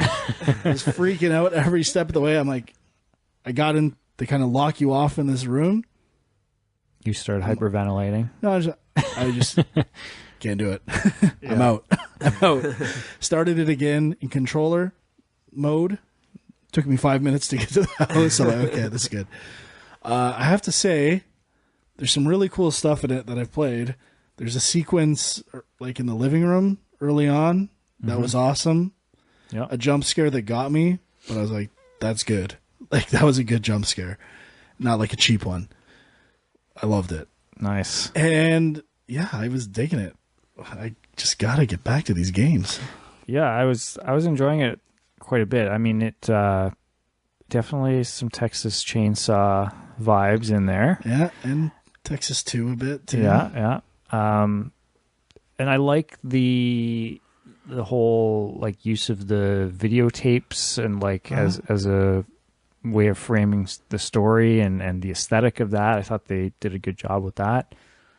But I guess I haven't played enough to really say too much more. The VR though, like, I mean, I hope there's more games coming that are going to use this, because like this is the first sort of big AAA game that uses the PlayStation VR fully, and it's a good one too because it's slow enough. Like, it's not like super fast-paced action where you would get dizzy or disoriented. It's kind of slow and methodical, and I mean, obviously the horror thing, it just immerses you in that to the point where I think people like you, or people that are a little bit on edge with horror games in general, it could genuinely give people heart attacks. Like, it is, it just brings it to a whole new level, and I enjoyed it quite a bit. Like, there's a chase sequence. Getting nauseous just thinking about it. Did you get to the chase part? No. Oh, there's a part where you're kind of being chased around the house. Oh, is that the one I'm talking about? Is that what you're talking about? Yeah, like where he breaks through the wall? Oh, yeah. Yeah, it's amazing. Yeah. and that in VR is like so intense because you're just like, I don't know. Yeah. I will say this. First of all, I would always take the trade-off they made, the idea of bringing this whole experience to VR. But you can definitely see the visual trade-offs they made to do that. Like trees and other things. Like, I know you're inside for most of the game, but when you're outside, it kind of wears those trade-offs on its sleeve. Yeah, that's true. Which is okay. Maybe, I don't know if with PS4 Pro, if that... No, it's like the tree is basically like 3 polys yeah, intersecting. But I don't know if they would have...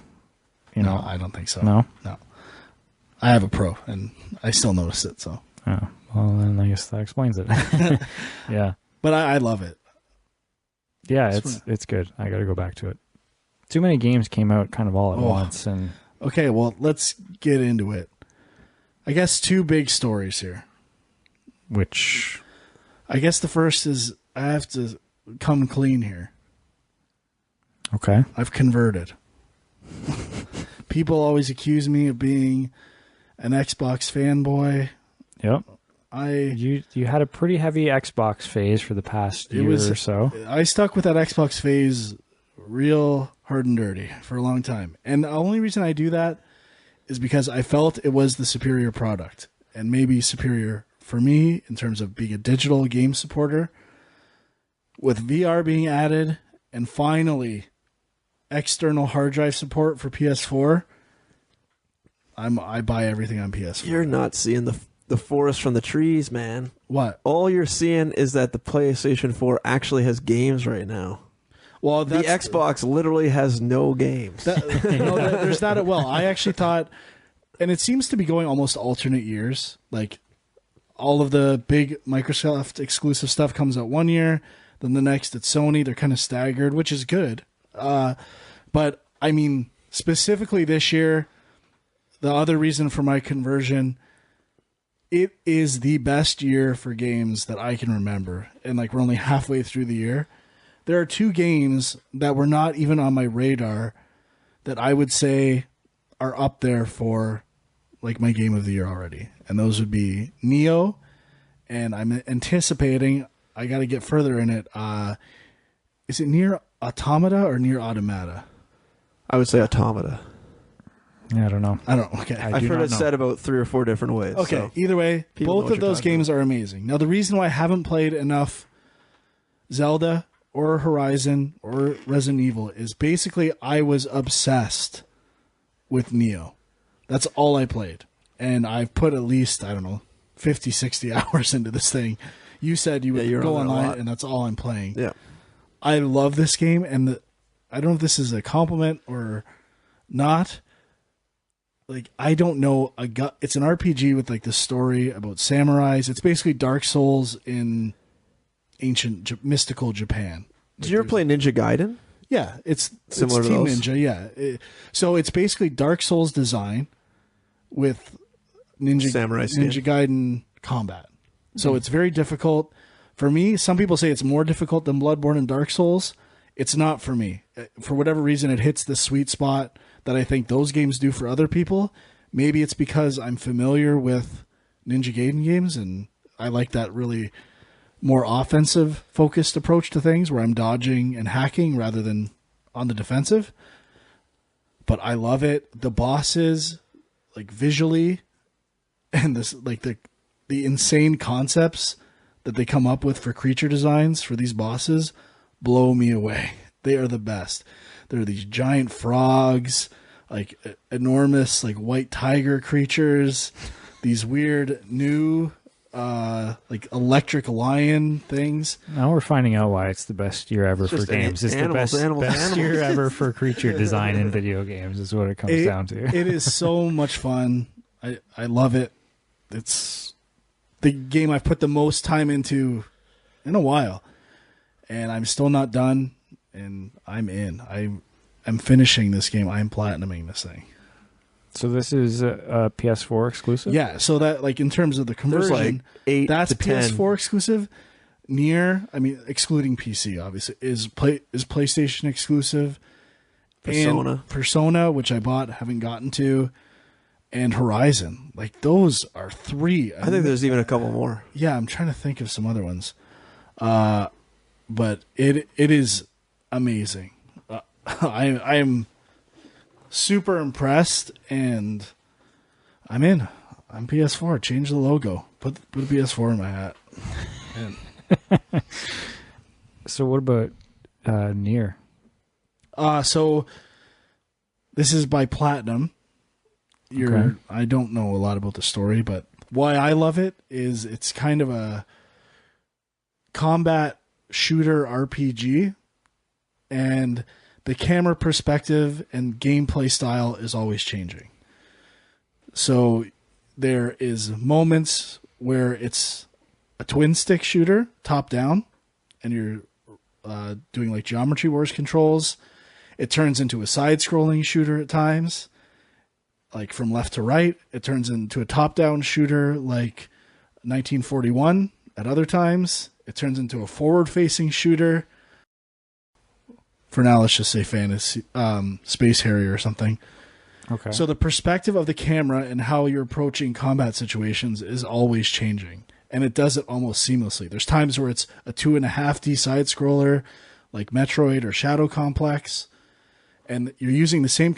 And finally, like 3D free roam, where you also have a companion that is shooting and doing combat at the same time, and it handles it so well, and the way it goes back and forth seamlessly between these combat modes, it blew me away. One of the most original things I've seen in a long time. That's not what I thought it was. I don't know what I thought it was, but Yeah, I don't know. I have this weird impression of this game. Like, I played a demo, but it wasn't like what everyone's talking about. I don't know. I need to go back and take a look at it. So there's a couple more exclusives I just found that are kind of low-key, but Tales of Berseria, Gravity Rush 2. Yeah. oh, yeah. And there's like a Kingdom Hearts 2.5D That's something true. something blah blah blah. Couple of those. And they did the Danganronpa games. Remember I was talking about those like weird beta story. You're in a classroom. They put those on the PS4. I got one more that's coming out. I guess Star Trek Bridge Crew. no, Everybody's Golf. So they've rebranded Hot Shots Golf. Right. That's a game I'm pumped for in August. Yakuza 0. Yeah, like You've always- PlayStation is legit killing it right now. Yeah. So what's going on with Microsoft, man? There's still a lot of great things. I mean, they've announced Madden. that game collection, like coming out soon, which is Game Pass? Is Game that- Pass, yeah, which is similar to EA Access, but for Microsoft and other third-party products. That's cool. I mean, if you are a gamer on a budget Yeah. and you can, Especially if I haven't played those games. Like, there's a bunch of Halo games on there. Yeah. I think Halo, the 343 Halos, 4 and 5 are on there. oh yeah, Yeah, there's like all the two Viva Pinatas are on there. Yeah. Banjo-Kazooie, like a bunch of the stuff that was in the rare replays Sure. on there. Like basically Microsoft obvious IPs. but there's some Xbox One games, some Yeah, there's Xbox like 360 back compat and games. like there's NBA 2K17, like the newest NBA Oh, games yeah. in there now. So they're kind of like they're getting on that instead of like they don't have an EA Access version, so they're going through there. So if you lots could of afford a options. console, and I mean for EA Access for $5 and this for 10, yeah, for $15 a month, you would have a lot of games. and I don't to think play. you need gold to get those, or do you? I don't think so. I don't know though. Yeah, because that would be another like 50, Yeah. 60 That's a per good year. point. That's a good point. But that's a huge value. So, I mean, I really am curious to try the Hot Wheels expansion on Forza Horizon 3. It sounds really cool. Sounds interesting. But other than that, there just hasn't been a ton coming out for the console. So they're obviously preparing for Scorpio, Yeah, getting everything prepared to line up for launch for that. So whatever, PlayStation is killer right now. they haven't even really announced anything though. Yeah. That's the weird thing. I guess this could be E3 a is- big. They're This gonna could have be a big E3 for Microsoft, Yeah. I think could they be. plan on or it needs to be. Yeah. coming stacked to E3. One game that you and I played, Frank. I'm sure Sean did not. We put a bit of time into Mass Effect Andromeda with the EA trial. Yeah, I bought it. I played. Oh, did you buy it? You played it more than just the first I didn't play it more. area? I just bought it, Oh, okay. and it's been on sale 4 times since I Yeah. bought it, and I want to kill myself. And same with Ghost Recon Wildlands. I bought that. I hear that's not that hot. I haven't played it. It's been on sale twice. I gotta stop buying stuff. Anyway, sorry. You got to get a library card. man. I just want to. I don't know if we're on the same wavelength here at all. I don't know if it's as good as other Mass Effect games, It's not. but it is not as bad as reviews are saying. Like maybe No. it gets worse as you go. I feel like people attacked this game and there's a bias. I do find it weird that so many people who apparently like Mass Effect 2 and 3 seem to hate this game because it's the same game, just with more of the shooting, which everyone liked. I don't like it because it went even less RPG than like Mass Effect 2 and 3 went. I am a big Mass Effect 1 guy. So this game is shooting. Also, my big complaint was that first area, the level design, it just... So the first area you get to, you go onto some planet, you're trying to find your downed friends. And the level design splits you up and gives you all these like different paths to go down that eventually all lead back on themselves. But of course, because you think you missed something, you go in these big circles and then end up taking like extra time to try to find everything. And I just found for the first area in the game that they throw you into, it seemed a little overwhelming to me.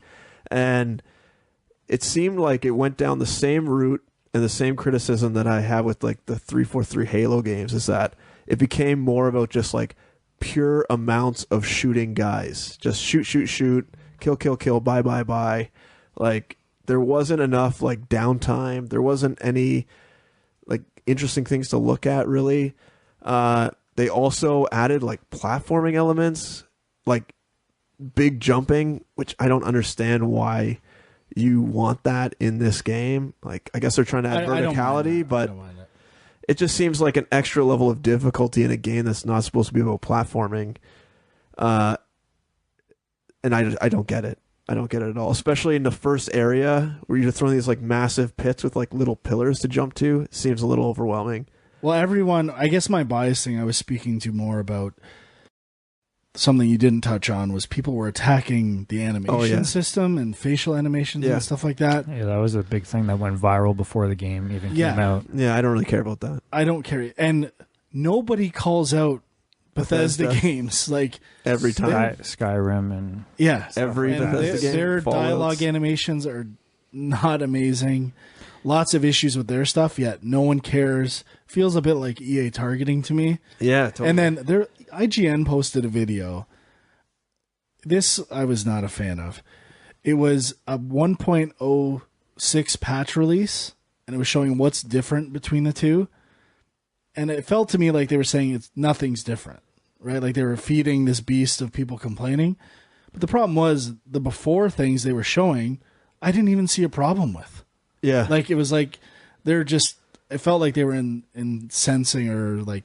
It was clickbait. That's all it was. It was kind of clickbait. But yeah, I think it's okay. Haven't spent enough time to say, but it was, I mean, it's all right.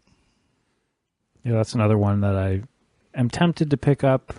I really like Mass Effect 2. That's the only one I've played much of. I played a bit of 1 and wasn't really a fan, but all these games are so long. Every game is like 60 hours. Like, why can't you be like 4 hours? Like Embers of Miram. It's perfect. You just gotta get like a $2 million marketing budget to throw at IGN, and then they'll cover you.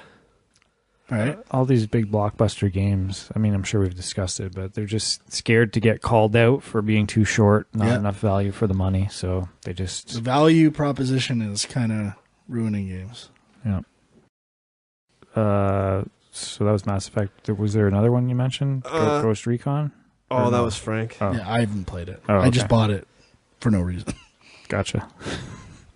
We played Edith Finch. Oh, I have more. I didn't know if Dwight had anything. Okay. I got a couple things. I don't know. Are we doing... Well, I was thinking like new games, of the newer games we played. I guess I'll say... Do you play any newer stuff? Yeah, I got a few. Okay. I got lots of newer stuff. Go ahead. Well, I don't know how much interest people have in this, but I have been playing a shit ton of the Lego games again. Beautiful. Which, Kieran is a fan of, although he hasn't been as into them lately. He's kind of gone into his Skylanders phase now. But I think last time we recorded, I think I mentioned the two, like the Lego Marvel Superheroes and the Lego Avengers. And I think those are pretty much the best of the ones I've played, because since we played Lego Batman 3, I forget what the subtitle is to it, but it really did not come close to the Marvel games for some reason, and I'm not sure why.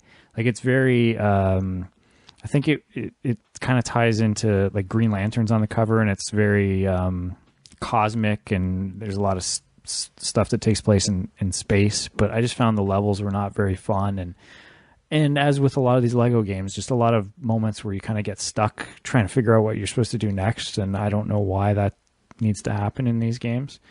But there is a cool thing at the very end. You unlock, there's a level that's based around the 60s Batman series. Ooh, and I mean, that's such a perfect fit for the Lego games. Like, I don't know, they need like a whole game of this guy's of loving that. his Adam West taste. Oh, yeah. But that was kind of fun. That's cool. They just put the Lego Star Wars Complete Collection on Games with Gold. Yeah. I want to dive into that.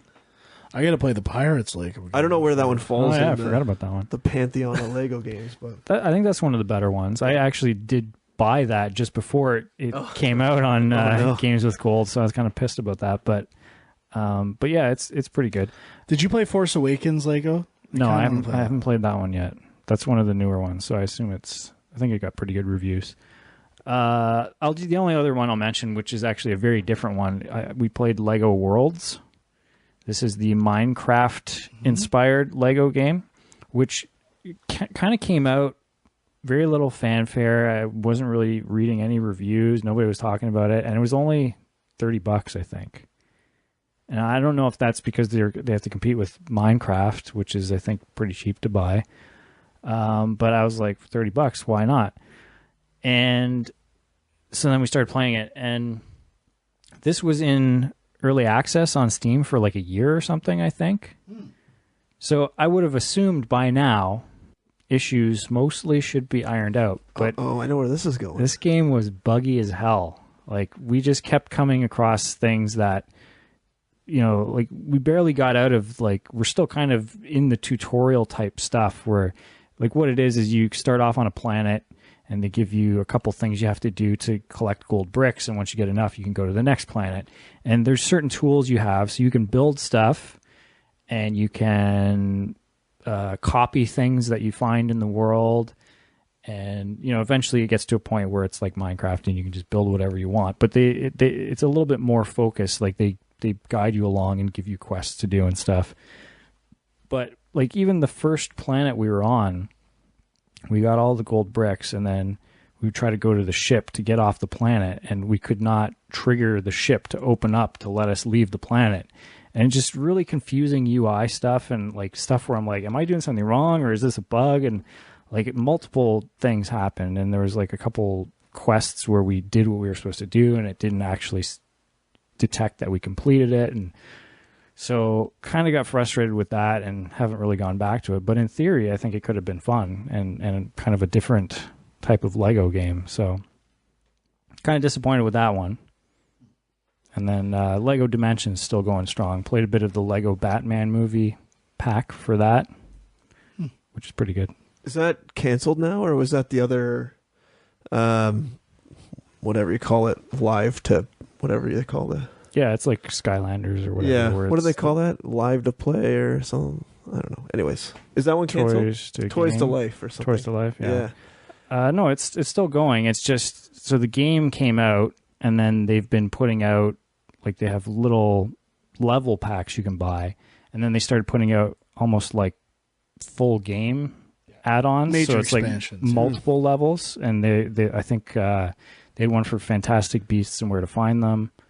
They had one for the new Ghostbusters movie, and then Lego Batman. I think that's it for the full kind of expansions that they've put out so far. But yeah, if you can find a discount version of that, there's even expansion packs and level packs at Dollaramas or like dollar stores around here now too. So yeah, kind of a good value if you're into Lego and shit. Yeah, and the Goonies one just came out, which I haven't played yet, but I'm sure it's amazing. Just don't rewatch the movie. Why? What? It doesn't hold up that well. This guy is trolling hard right now. Okay, go ahead. Okay, Flinthook. This is a roguelike game developed by Tribute. I think they did the Scott Pilgrim game and Mercenary Kings, a few other things. It's, your ability is to use and aim with the right stick, or I guess the left stick, this kind of grappling hook. Maybe a hint of Bionic Commando, but I think it's way more fun and fast and twitchy. And you're a space pirate, and you have a gun. I'm down blaster, for space pirates, sure. A grappling hook, and kind of the slow motion time ability. And you're combining these things to kind of raid these space pirate ships and go through room to room. That's the random setup you're going through. And I really like it. Sunk a lot of time into this too. Really love the combat. Everything feels great in the game. My only downside would be some of the later levels.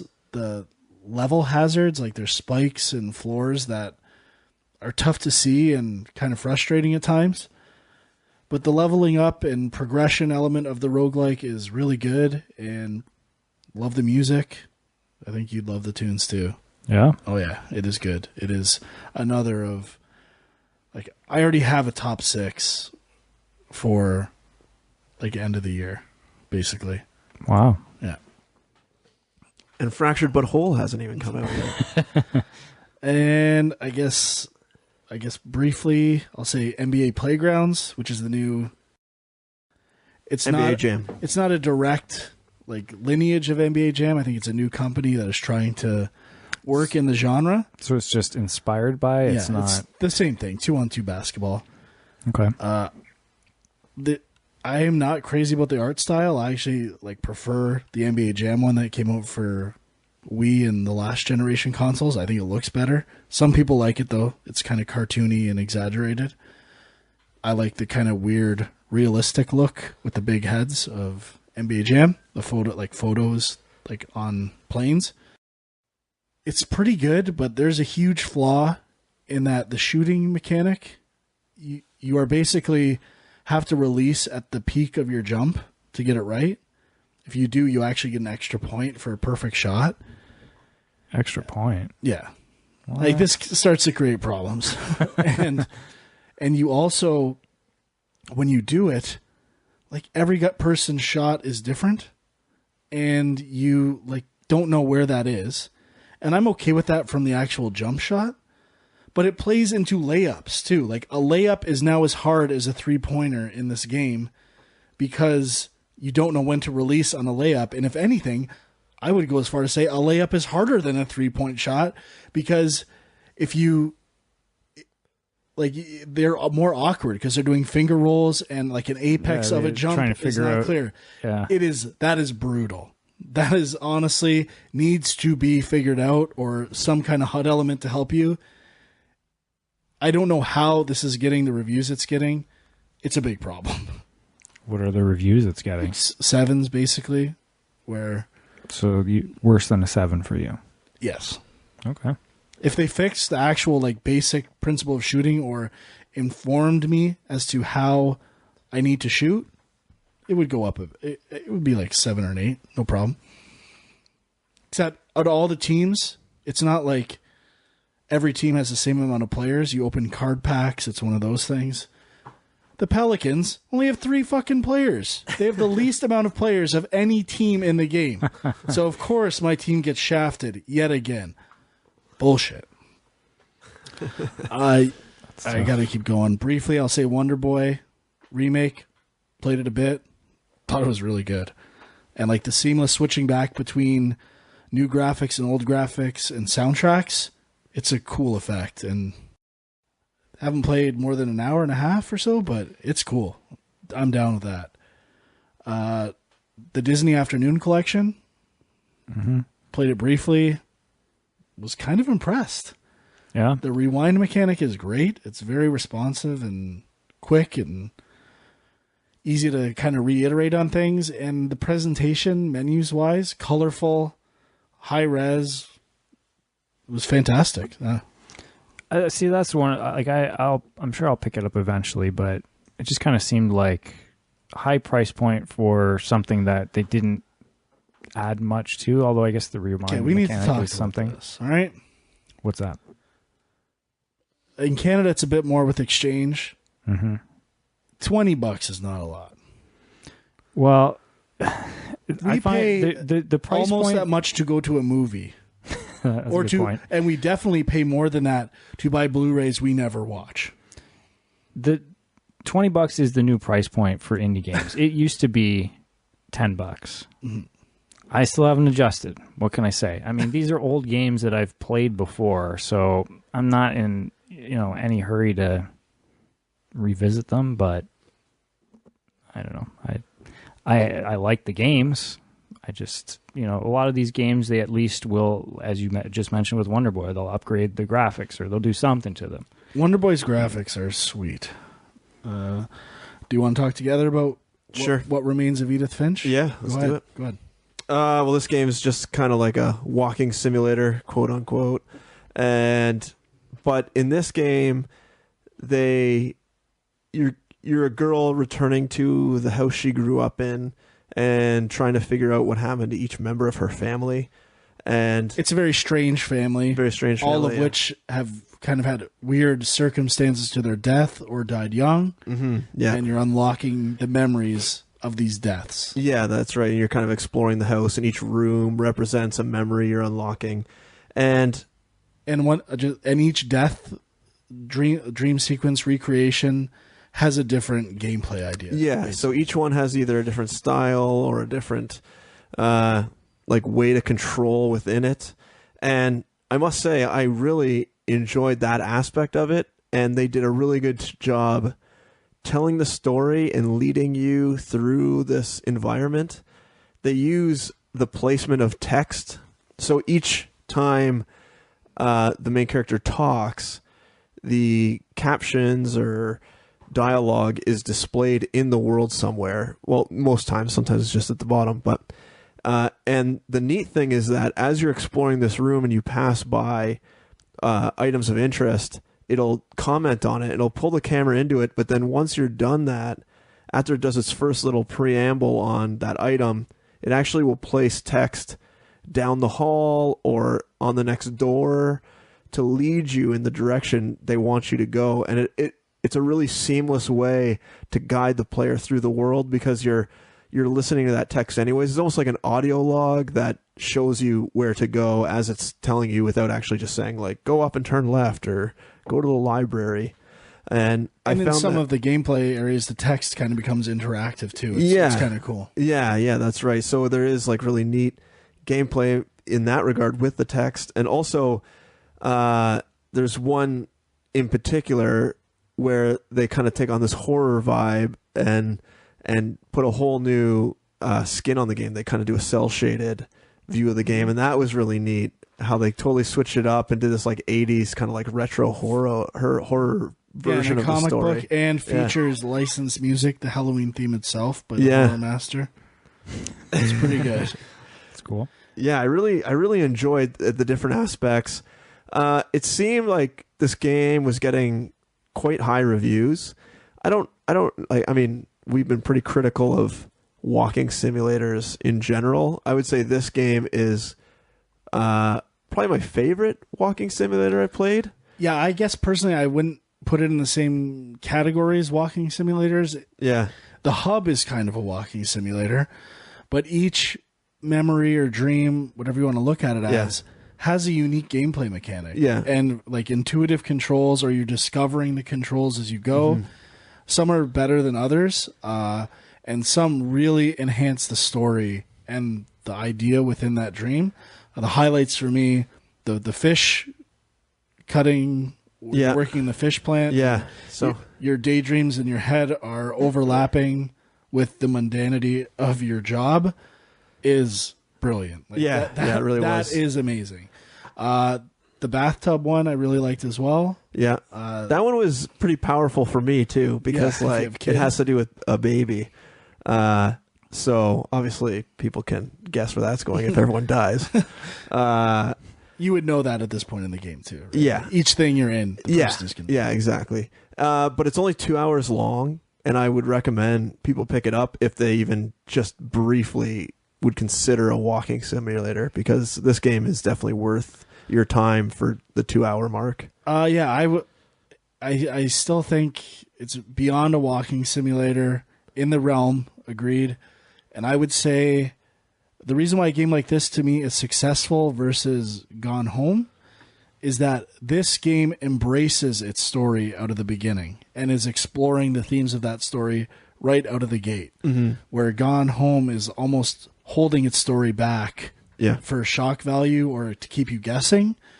And there's actually gameplay in this one. Yeah, which it's really good. I would give it a 9, maybe even higher. Oh yeah, out of 10, yeah. I don't know if I'd probably give it an 8 for sure. I don't know if I'd give it a 9, but I really like the end credits sequence for some reason. They've had everyone on the game dev team like put in a family photo, and it just kind of like scrolls with like the music that's playing. Is this new Frank talking again though? Like, Frank's loving all the movies that are coming out so far this year. Loving all the games that are coming out so far this year. 2017, it rules. I know. Okay, if we want to bring it down, I'll just say, let's talk about Yooka-Laylee. Yes, let's do that. One of my most anticipated games of the year. I've had a really interesting journey with Yooka-Laylee. At times, I hate it. Times I really like it, but I keep playing it. There is a boss battle in the first area called the Great Rampo. Or is that what it is? I think so. I would encourage people to go watch videos online of people playing this. Like, this is one of the most poorly designed things I've ever seen in my life. I fell off the side 3 times and got teleported to the back of the level. And you have to climb a huge thing to get to that boss, and I was snapping. And it's the first boss fight? Yeah. Wow, how does that get through the... The cameras are atrocious on this boss fight. And I just take a look. I watched some videos, and everyone who plays this is like kind of losing their mind. What's it got right now? Kind of on Metacritic. Sevens, yeah. I mean, like part of the thing is it's like a retro... it's a throwback to like I guess the early 3D games, right? I replayed Banjo-Kazooie a few years ago. It's great. I never remember being that frustrated and stuff like that. But I'll say I love the art. It feels like the team from Banjo, like they brought back the artists and like writers, but didn't bring the coders and designers. Is my gut, because it feels a little loose. The camera's not great. Performance problematic at times, and there's certain tasks in the game that are just super frustrating, and feels a bit rushed to completion. And like there's a few times in this game where I've said, and this is not a good sign for a game, thank God I never have to do that again in my life. Oh, and they have like these retro mini games that are embedded that you can play from the main menu as well. The first one I did is this kind of like RC Pro-Am top-down racing game. It is one of the worst things I've ever played in my life. Like, it is bad. Controls bad. Like, the damage indicators are completely wrong. It's so punishing. There's some serious problems with this game. But it has its moments, and there's something about that collectability aspect that has me going back. Like, I get sick of it. I'm like, oh, I'll go back to it for a bit. So, I don't know. It's a weird kind of love-hate relationship with it. So, yeah, we'll see. We'll see if I end up finishing it. It actually feels like they swapped the first 2 levels at some point in production.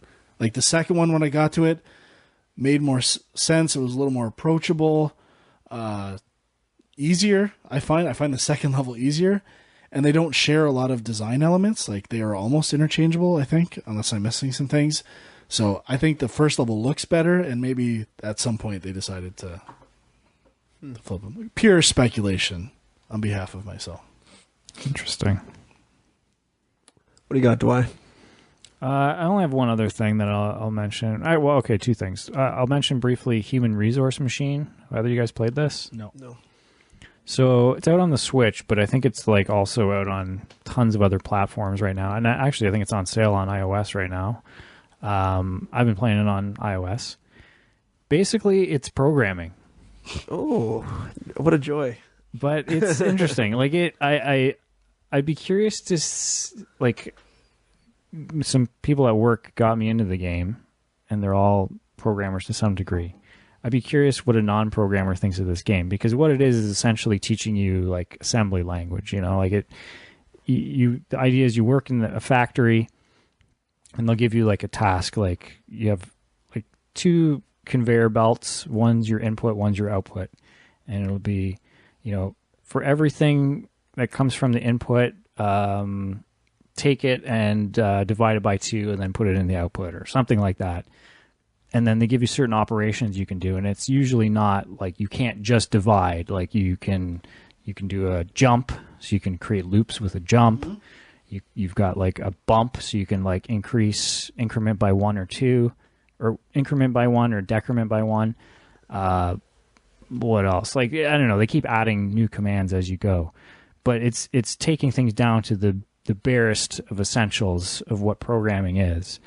And I mean, I've been kind of hooked on it, and it's, you know, on a small screen, it's a little bit tough once you get to the later levels to sort of, you just drag and drop these commands and connect things, but you start having to scroll through your program essentially, and it's a lot to try and take in.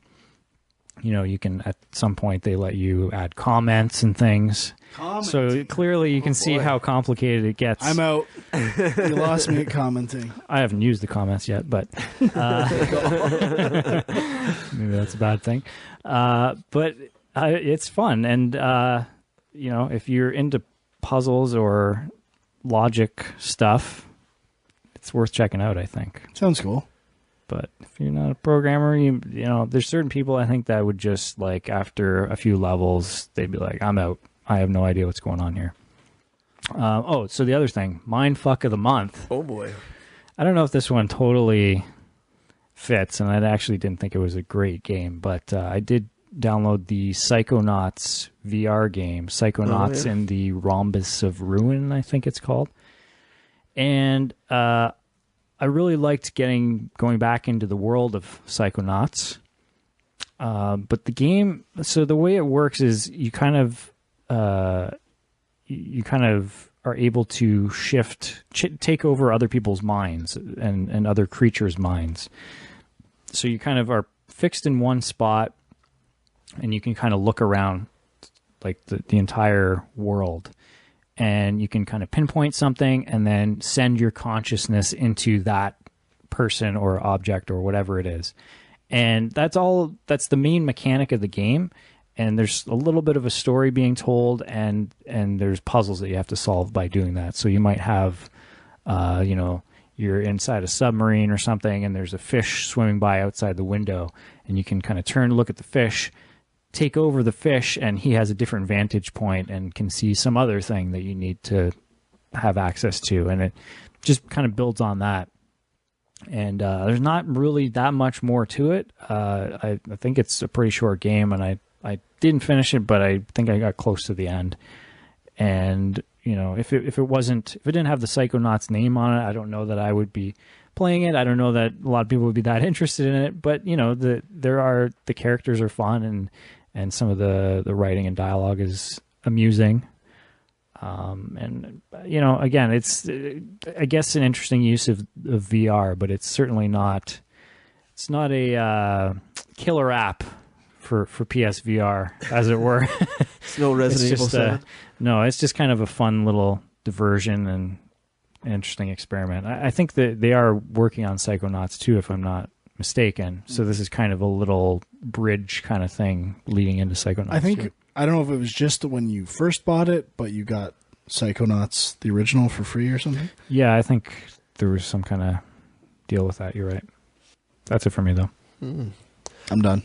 Okay, I got a couple things I can rattle off. I don't remember, did I talk about Call of Duty Infinite Warfare last time? If I did, that game I started playing that. It's underrated. It seems like everyone just kind of brushes over Call of Duty games now. Now I'm only playing the single player, and it's so polished, so incredibly polished. And I'm to the point now where they're almost like doing branching storylines, and you can kind of pick what mission you want to do next. And I kind of got overwhelmed, but was still really enjoying it. All the gameplay, set piece moments were great. I'm surprised that game never really came up last year on anyone's radar, it seemed to me. I've been playing some weird sort of, I guess, indie games, off-the-cuff games, kind of Dwyer games. Nice. I played a game called Stories Untold, which is a short little puzzle game. There's 4 sort of vignettes, I guess, that sort of tie back into each other. And I don't know how to explain it. It's like set in the 80s, kind of has a thriller vibe to it. There's sort of like something weird going on behind the scenes, and there's just a bunch of little puzzles to solve, mainly by following instructions that you're given. So you'll have like a radio or something, and they'll say like turn on this and that, and then you have to look in a manual to find out what those things are or something like that. And it's pretty basic and it's not overly complicated, but I did enjoy it, and they did a good job sort of like tying in each of the three seemingly unrelated stories or each of the four seemingly unrelated stories in together in the end. And it was pretty cheap, I think, and people should take a look at it, see if it was something they would be interested in. Played another little game called Beat Cop. Have you guys heard of this game? Sounds familiar. You're basically you were a detective, and you got, well, first of all, it's like a side view, I guess 8-ish bit game, very pixelated, and you are a cop that was a detective. You got accused of stealing the governor's diamonds or something, so you've been demoted to a beat cop doing traffic tickets. And basically the game is give people tickets that are parked on the side of the road for either like having their lights out, their tires bald, or their parking meter has expired, or they're parked in like a do not park area. But then there's like a throughput storyline of you trying to figure out who shot your partner and who, that's the game there, and who stole the diamonds. And then there's also this other mechanic of trying to keep, so there's also the mafia and I guess sort of like a drug gang, and you're trying to keep them happy or they'll basically shoot you. And so you can't really get one of them too angry with you, but you also don't want to do too many missions for them because then you'll piss off the police force and the people around you. So there's sort of like this management aspect to it. And the game is about 21 days or something ish long, and each day I would say probably takes between 20 minutes and half an hour, so it's a pretty long game. But the weird thing was there's certain key days where story beats happen, and if you miss them just because you weren't paying attention, you have to go back to the beginning of that day. And I actually missed one quite early on and played till like the end of the game, and then the game just kind of ended like just in a really low point, like, oh, you didn't find out who killed your partner and who stole the diamonds, and that was it. The end of the game is pretty let down, but in all situations there's a bunch of different endings, but the overall game is kind of weirdly enjoyable. It's almost like the same feeling I got from that boxing fighting game I was playing a couple shows ago. I can't. What was that one called? Punch Club. Punch Club. Yeah, Punch Club. Kind of similar feel to that. So if you like Punch Club, I suggest picking up Beat Cop. Shout out to Alex from Pixelnauts. On my birthday, he bought me Stardew Valley because I was complaining how I want to play it and never get around to playing it. And I was playing that for a little bit, and that is just a heartfelt recreation of Harvest Moon. Right. I was playing on my Mac and had a little issues with the mouse and keyboard controls. Just that they're a little weird, and I think with a controller it'd be better. But overall, that game is really good, and no wonder why it's got such good reviews. I mean, it's basically Harvest Moon plus, things that have happened in other games since then. I don't know. I haven't played it too long, so I can't really talk about it too in depth, but I definitely can tell why so many people are loving that game. And I played two sort of like adventure-y games. One went on PS Plus called ABZU, which got really good reviews. I don't know why. The game's pretty. Other than that, I don't know why people are loving it so much. Did you play it, Frank? I have not played it yet. But it's something to do, like it's underwater? Yeah, you're like a scuba diver going through the different areas and trying to unlock things. You're just trying to almost like save the different marine life. Pushing the agenda. I don't even... It does have creatures, though. I don't even remember... It sounds like a Frank special. You do get to ride a dinosaur in the end, if you're lucky, which is kind of cool. Okay. But yeah, I just don't really... I don't even know what the story was after having played it a couple months ago. I can't even make it out. And I don't know why it was getting such high reviews, other than it looks nice. Also, the controls are kind of... I don't really like the controls. You always have to hold down like a swim button and then boost to go faster. So you're holding down multiple movement buttons and then also direct. Seemed like it was just overkill on... Sounds amazing. Well, yeah. Should give it a like whirl then. Burnout. Burnout. Like a trigger and A at the same time? Yeah, I guess so, except... Burnout, baby. I played another little adventure game called... I finished this time. I think I'd played it before. 2064 Read-Only Memories, which is basically... They try to capture the feel of like Snatcher from the Sega CD, but it doesn't really capture that. You're not doing as much problem solving. You're really just listening to dialogue and doing the occasional really simple puzzle, which is like, take this thing that's literally right there and give it to the other guy that's literally right there. And there's so much dialogue, so heavy on dialogue. You have this little AI creature that is your companion, and he just talks nonstop. It reminded me of almost like a Paper Mario game where they just endless, useless dialogue. And it's all voice acted, which is great, but my pet peeve is that when a dialogue line finishes, even if the speaking stops, it didn't just go on to the next one. You constantly had to hit next. And I don't know, in my opinion, if it's just all voice acted, once the line finishes, just go on to the next line and keep reading it. You don't need to, like, there's nothing going on the screen. It's literally just like a static image that's maybe animating like 2 or 3 frames of an idol. Just go on to the next frame. So there was just a lot of useless button clicking. What if you left to go make a sandwich or something, man? I would hit pause. So they just needed like an editor to like cut back and maybe make a few improvements. The story was kind of neat, but it just took so long to get there. I wouldn't recommend it at this point. And I guess I'll give a shout out to another game dev type podcast I found, that I found because I was looking for, I don't know how I found it actually, but I started listening when they started playing. So they do a game. It's called Dev Game Club. And it's 2 guys that work in the industry. I think they both started at LucasArts.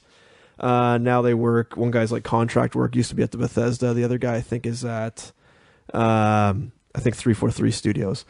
And so they are industry veterans, and they basically take one game, and over the course of 4 to 5 shows, they kind of break it down, play through it, and then at the end, they try to get in someone who worked on the game and kind of do an interview with them about that game.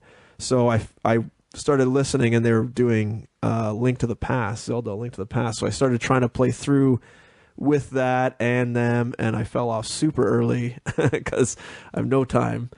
But if anyone else is interested in listening to a podcast like this one, where devs talk about a game, I recommend that one, and that's Dev Game Club, I think. Cool. Dev Game Club. It's a cool idea. Podcast. Yeah, so, and that's neat, and that's probably the last game I played, that Zelda game, and then Breath of the Wild came out, so there's no need to go back to it now. And that's it for me. Although, Film Junk crossover, I watched the Assassin's Creed movie, which I hear you guys have not seen, Yep. which I'm surprised at. And despite it getting shit on, I actually enjoyed it and thought maybe because I knew sort of like the Assassin's Creed lore, I saw how they were kind of doing it, and they didn't really go over the top with it. They didn't go too, they didn't avoid stuff. I enjoyed it. I don't want to talk too specifically about it because you guys haven't seen it, but Sounds like it might be up New Frank's alley. Got to be honest. Yeah, it was pretty good. Probably. Yeah, it was good. I don't know. They seem to tie up the story pretty well, but also leave it open to like obviously another Assassin's Creed movie. Like, why wouldn't they? And yeah, they tied it into the first game really well. I don't know. Good. Game Junk people should watch the Assassin's Creed movie. Yeah, we do need to watch it and talk about it at some point. Has Dax seen it yet? I don't know. Seems like he needs to see it too. Yep. All right. That's it. Anything else for you, Frank? No? No. All right, well, let's get to some junk mail because people have sent us emails. Let's do it. And we've got half an hour to get through these, so let's go. 20 minutes. 20 minutes. There's trailers. GameJunkPodcast@gmail.com is where you can reach us. Okay, Blake in Boston. Our boy Blake. So I caved and bought a Switch because Nintendo. I don't plan on ever using the TV dock, essentially making this a Vita replacement for me. The ultimate question is, what expensive nonsense can I buy for it? I'm talking cases, screen protectors, and other pricey Nintendo licensed extraneous items. Recommendations will be appreciated. It's your boy, Blake in Boston. I would just say Pro Controller. I know he's saying it's Vita replacement. Maybe you want to put that thing in kickstand mode. Use a Pro Controller. Yeah. Maybe a case? Yeah, a case would be... I've looked into cases. I have not found a case I like yet. No? They're all kind of gross. That would be something I would be interested in as well. I'd say that's it. That's all you need. You can buy mini steering wheel there you go. attachments. I mean, there's the charger, but again, I think he doesn't need it. No, man, he's good to go. But he wants to buy these things. I know I say Some bye, stickers to put on the back, maybe? Yeah. It's just not a kid. Additional Joy-Cons? Just No. because? It's just a Vita. Doesn't matter. Yeah. Either you got to embrace the stand and buy a second stand for each room, and you got to get into that if you want. But if you're looking at it just as a handheld, buying is not an option. You're good to go. All right, Matt from Canberra says, just wondering if you guys could reflect on how you all got your gaming news, reviews, and advice back when you were kids. Did you have any favorite gaming magazines or TV shows, and in particular, did Canada have any local ones? Also, since I'm writing and since Sean is the Commodore 64 fan of the bunch, could he weigh in on what his favorite C64 game was? Thanks for the great show. Matt. Well, my favorite Commodore 64 game probably isn't that exciting because it's not exclusive to Commodore 64, but it would be Maniac Mansion. Classic LucasArts graphic adventure game. I think we've talked about this before. I think I was talking about this. Mine were a game called Save New York, I think. Something like Save New York. That sounds familiar. Yeah. And Little Computer People. Yep, I remember that also, one. Mission Impossible was good. Or no, Impossible Mission. Yep, that was a classic. Yeah. And gaming news, I was not into gaming news at all. Mine was like strictly Nintendo Power. And that was only for like a small window of time when I actually got the subscription for a year or two. I did have a Nintendo Power subscription. My dad worked at the post office as well, so on occasion, magazines would come through, and if the address no longer existed or something, he could bring them home. So sometimes we'd get little treats, a new video game magazine. But GamePro TV, man, that's where it was at. I was all over GamePro TV. Oh, I remember that shit. For me, I bought EGM, GamePro a bit. This is more teenage years, I guess. Die Hard Game Fan was my favorite magazine. Don't remember that one. I have a bunch of them. They actually go for a little bit of quiddly. Yeah? Oh, yeah. Nice. Game Players was okay. Oh, I think that's it. And then TV, I remember the only memory I have, was it Electric Playground? I don't think so. I don't know if I have the name of the show. But it was the first video game TV show. And I remember they showed a clip of Nintendo 64. It might have even been Ultra 64 at the time. Uh-oh. With like, specifically the Bowser boss fight where you're rotating him around. And it was just a 1 minute, like, highlight reel clip. I think I watched that gotta be at least 250 times. I was so excited for Nintendo 64. it blew my mind. And you know what? I think around that time, my dad got a satellite DirecTV, and I remember they had X-Play, the X-Play show with Adam Sessler on it. maybe it was X-Play. I feel like Adam Sessler was on it, but it was older than that. Yeah, maybe. Yeah, he was doing that for quite a while. Yeah. Yeah, I wish I could remember the name. I still don't think I have it yet. What about Video and Arcade Top 10? Do you guys remember that? Oh, yeah. No. That was a Canadian production. Yeah, I was a big fan of that. Nicholas Pickles was the host. It was kids competing and playing in a game to win that game. Right. But then they also had segments where they would review games and talk about news and stuff like that, too. But that was a classic. Mm-hmm. That's all I can remember. Your friendly neighborhood Spiderborg says, are you as disappointed as I am that there are no achievements for the Switch? Yeah. I mean, we all knew that it wasn't going to happen. Right? I kind of like it. I don't have to worry about checking it out and tracking my progress. Just kind of play. Let it flow.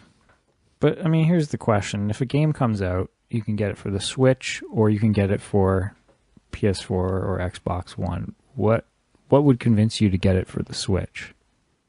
Or, like, would that factor in at all, like the lack of achievements? That wouldn't factor in for me. It'd probably be the type of game and if I want to take it on the go. Yeah, I guess the portability is definitely a selling point, but the achievement thing is something. It's not a make or break thing. It is a great thing to have. And I know people focus on the negatives of them, but there are many positives. Like, I play games on higher difficulties and appreciate different things. I learn or get to experience systems that maybe I wouldn't have if there weren't those incentives. It helps me fully get an idea of what the game has to offer. And it's like a good way of showing off, or like even just seeing what your friends have done or how much they've played something, rather than I don't want to have to share stuff. It's like an automatic way of sharing what you're playing. Yeah, it's just a nice little, you get a little buzz every time you unlock something. You know, it's like, oh, I did something. That's cool. I should say Embers of Miram, pretty generous with the. I mean, it was like on Steam. There's lots of achievements. Yeah, or it's a pretty relatively easy 1,000 or platinum. Yeah, I would say. Yeah. Is there a limit to the number of achievements on Steam? I don't know, but it's the same across the board. Okay. Cool. Some good achievement names, though. Frank, good job episode on that. 1. Oh, that was all of us one day, kind of going through them, and the prequels run rampant in those achievement names. All right, we got one from Rory, but I think it was mostly questions about the Switch. Yeah, that one. Is there anything we didn't answer there? I don't think so. I think we got it all. I'm going to say... he asked, do you think the release of non-gaming apps like Netflix are critical to a new console? I mean, I would say for the PS4 and Xbox, they are, because you're part of your home theater, and I don't know that the Switch quite... Not critical, nice to have. Yeah, I'd agree. It is weird that they don't have it for launch, though. It seems like it's just an easy thing. Anybody could, like, get one dev on that, man. Like, how hard is that? Our buddy Stephen Carpenter has a longer one. Greetings, guys. I hope you're all doing well. I'm writing with a few questions. What's your favorite game you have played so far? Do you think it was a solid first half of the year for games or not? And what are you looking forward to seeing out of E3? And are there any big announcements you're expecting?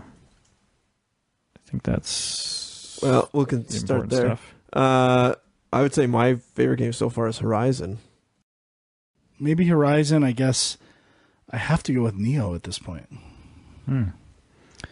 Well, Zelda for me. E3 or solid first half of the year, yeah. Best first half of the year. I don't even have time to play everything. Ever. I can't see the second half living up to that, and that's weird because usually all the big games come out in the second half. E3, what do we want to see? What do we expect to see? Microsoft showing. They got to show something. They're basically just hanging in limbo right now. Yeah, Microsoft is locked and loaded. They're going to have some big announcements. Haven't put on my prediction hat yet. I It's coming up fast, though, actually, in like 3-4 weeks. It's real soon. Or less. Less. What's Microsoft going to do? How are they going to blow people away? They're gonna score like some sort of exclusive. They're gonna like do another Tomb Raider thing where it's like, we got this game that you loved that was on another system. It's only on our system now. Could the Red Dead delay be involved? Ooh, I like that. That's an interesting theory. I don't know that Rockstar needs whatever they could offer them. I don't think Rockstar goes. I really don't think so. Maybe just a partnership, like paying to have their video on their presentation, because GTA there was a bundle with that. Maybe a bundle with maybe. Rockstar. I mean, it could be something. Or a tech demo of maybe they supported or funded like a crazy like high running version of Red Dead running on Scorpio, like using all the extra processing power, and maybe not exclusivity, but just one of those weird association with a console for no reason, the way people associate GTA 5 with PlayStation 4 and Call of Duty with PlayStation 4. Yep. I'll throw out, the usual Metroid, hoping for some kind of Metroid, not expecting a Metroid, but not getting a Metroid. The PlayStation VR. Like, is this thing dead already? What's going on? Like, Farpoint just came out. Which I want to try, but they've basically found a way to sell old PlayStation moves with the new version of PlayStation Move. Pretty much. Rehash joke from before the show. That's why you're not hearing the guttural laughs from this team. But it is pretty underwhelming so far. Like, I would expect by now we would be hearing about something big, and they're like, Star Trek Bridge Crew is it.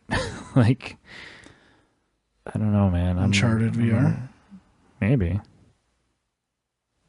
But I mean, they said the Lost Legacy or whatever it is, that the DLC thing that's coming out. But they said that's like the last. We're not doing any more Uncharted after this. So I don't know. Was there anything else? Kind of hoping for Beyond Good and Evil. That's another standard one. I just read, though, that they said they're not showing anything at E3 this year. Oh, really? I think so. Maybe a little soft spot. Geometry Wars 4, I'll put it out there. And Steven mentioned in his email, but I wouldn't mind checking out that new Star Wars game. Yeah, right. From Amy Hennig. Yeah, that could be cool. All right, Ben in Melbourne says, "My name's Ben. I'm from Melbourne, Australia, and I also host a video game podcast called Filthy Casuals with Tommy DeSallo, Ben Vernell, and Adam Knox. The question we most often get asked is, what's your favorite game? I won't ask that, although if you want to definitively rank your top 5 games of all time, you're most welcome to. Instead, I wanted to raise one of the more interesting questions we received. Do you think video games have reached their peak in terms of the basic underpinning values? Graphics get better, but they're already good enough to deliver maximum enjoyment. Storytelling is as good as it's going to get in games. Controller tech and gameplay can't really be improved upon what exists now. Do you think video games can get better from this point on? In what way? We talked about it, and one of us think yes, one of us doesn't, and then I'm on the fence. I'm a regular Sean over here. Cheers, guys. Love all the junk shows. Definitely getting better. They are at FilthyCastPod on Twitter. Yeah, I think there's a lot of ways to improve games. Oh, it's not even started yet, man. I just think number one, story and writing and cinematography is not where even close. Yeah. To even the most basic shitty movies that are out there. They are most video game stories are living like playable cliches. Yeah, so they really got to push. I think even like editing, the idea of editing in games. I think Horizon does some unique things in the initial sequence where you're kind of aging through editing and montages. Yeah, there's a whole slew of cinematic techniques that need to make their way to games.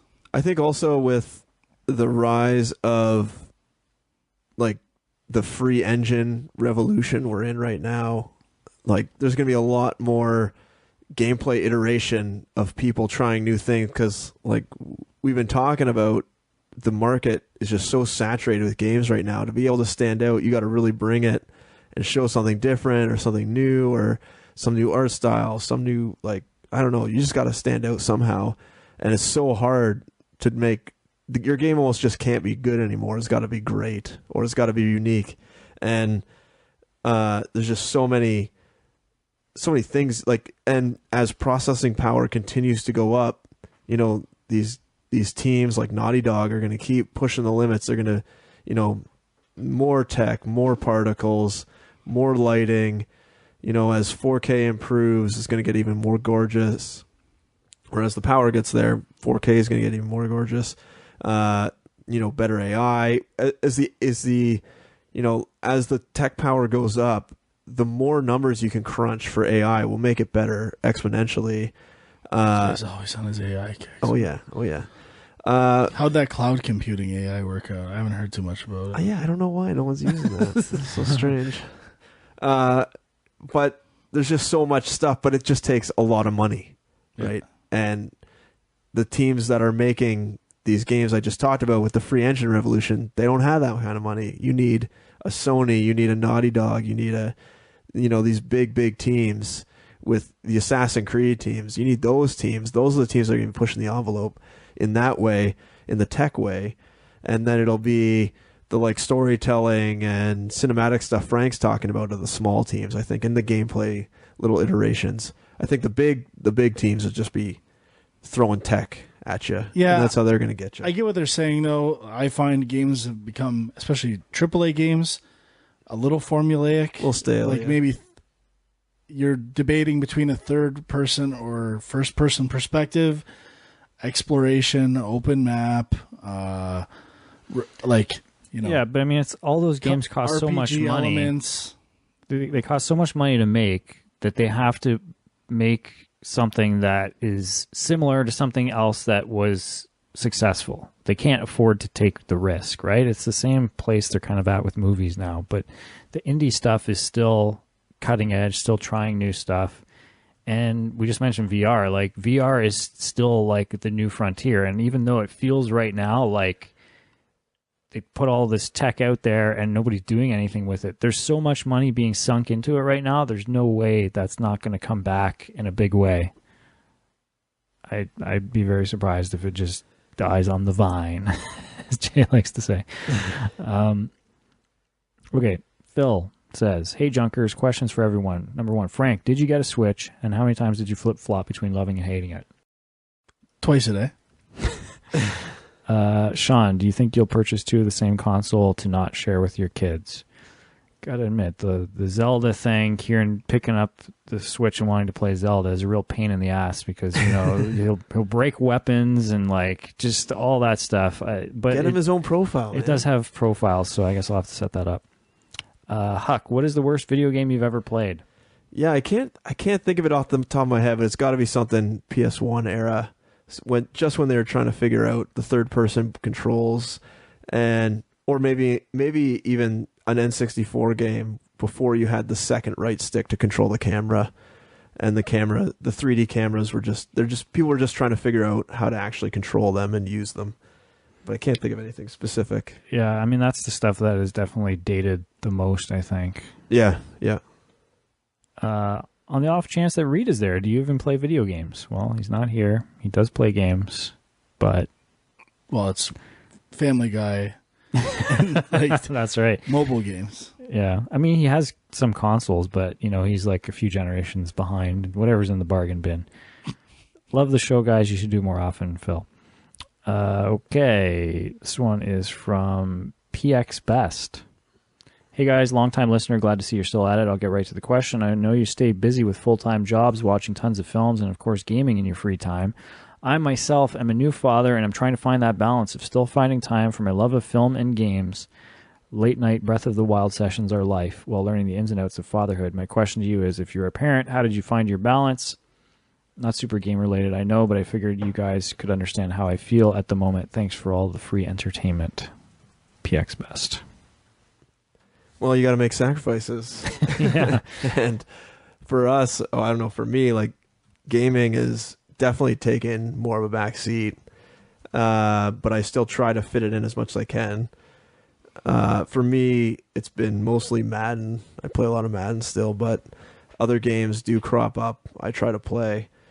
I don't know. There's really nothing you can do. I mean, the kid just has to take priority. You can't just leave him on the side of the street and say, sorry, Yep. I'm playing games right now. I mean, you can do a podcast about movies and games and then use that as your excuse to make it seem important. Like, you got to do this stuff, but it doesn't go over that well. Yeah, I think if your wife was into games, it might be a little easier because then you can kind of play together after the kids go to bed. But Yeah. mine is not, so that doesn't help things.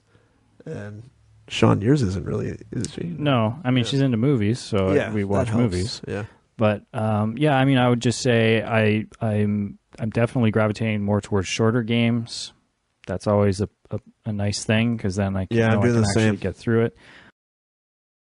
Yeah, I mean, it's just for me, like when we had kids, we moved to Mississauga and kind of, we didn't see our family and friends as often anymore. And it kind of just became like, okay, kids. And then when we get like our 2 or 3 hours a night, then I can do whatever I want. I don't have anything else. It's literally just movies and games, and that's it. And so, I mean, I don't know if that works for your situation. Tantric lovemaking.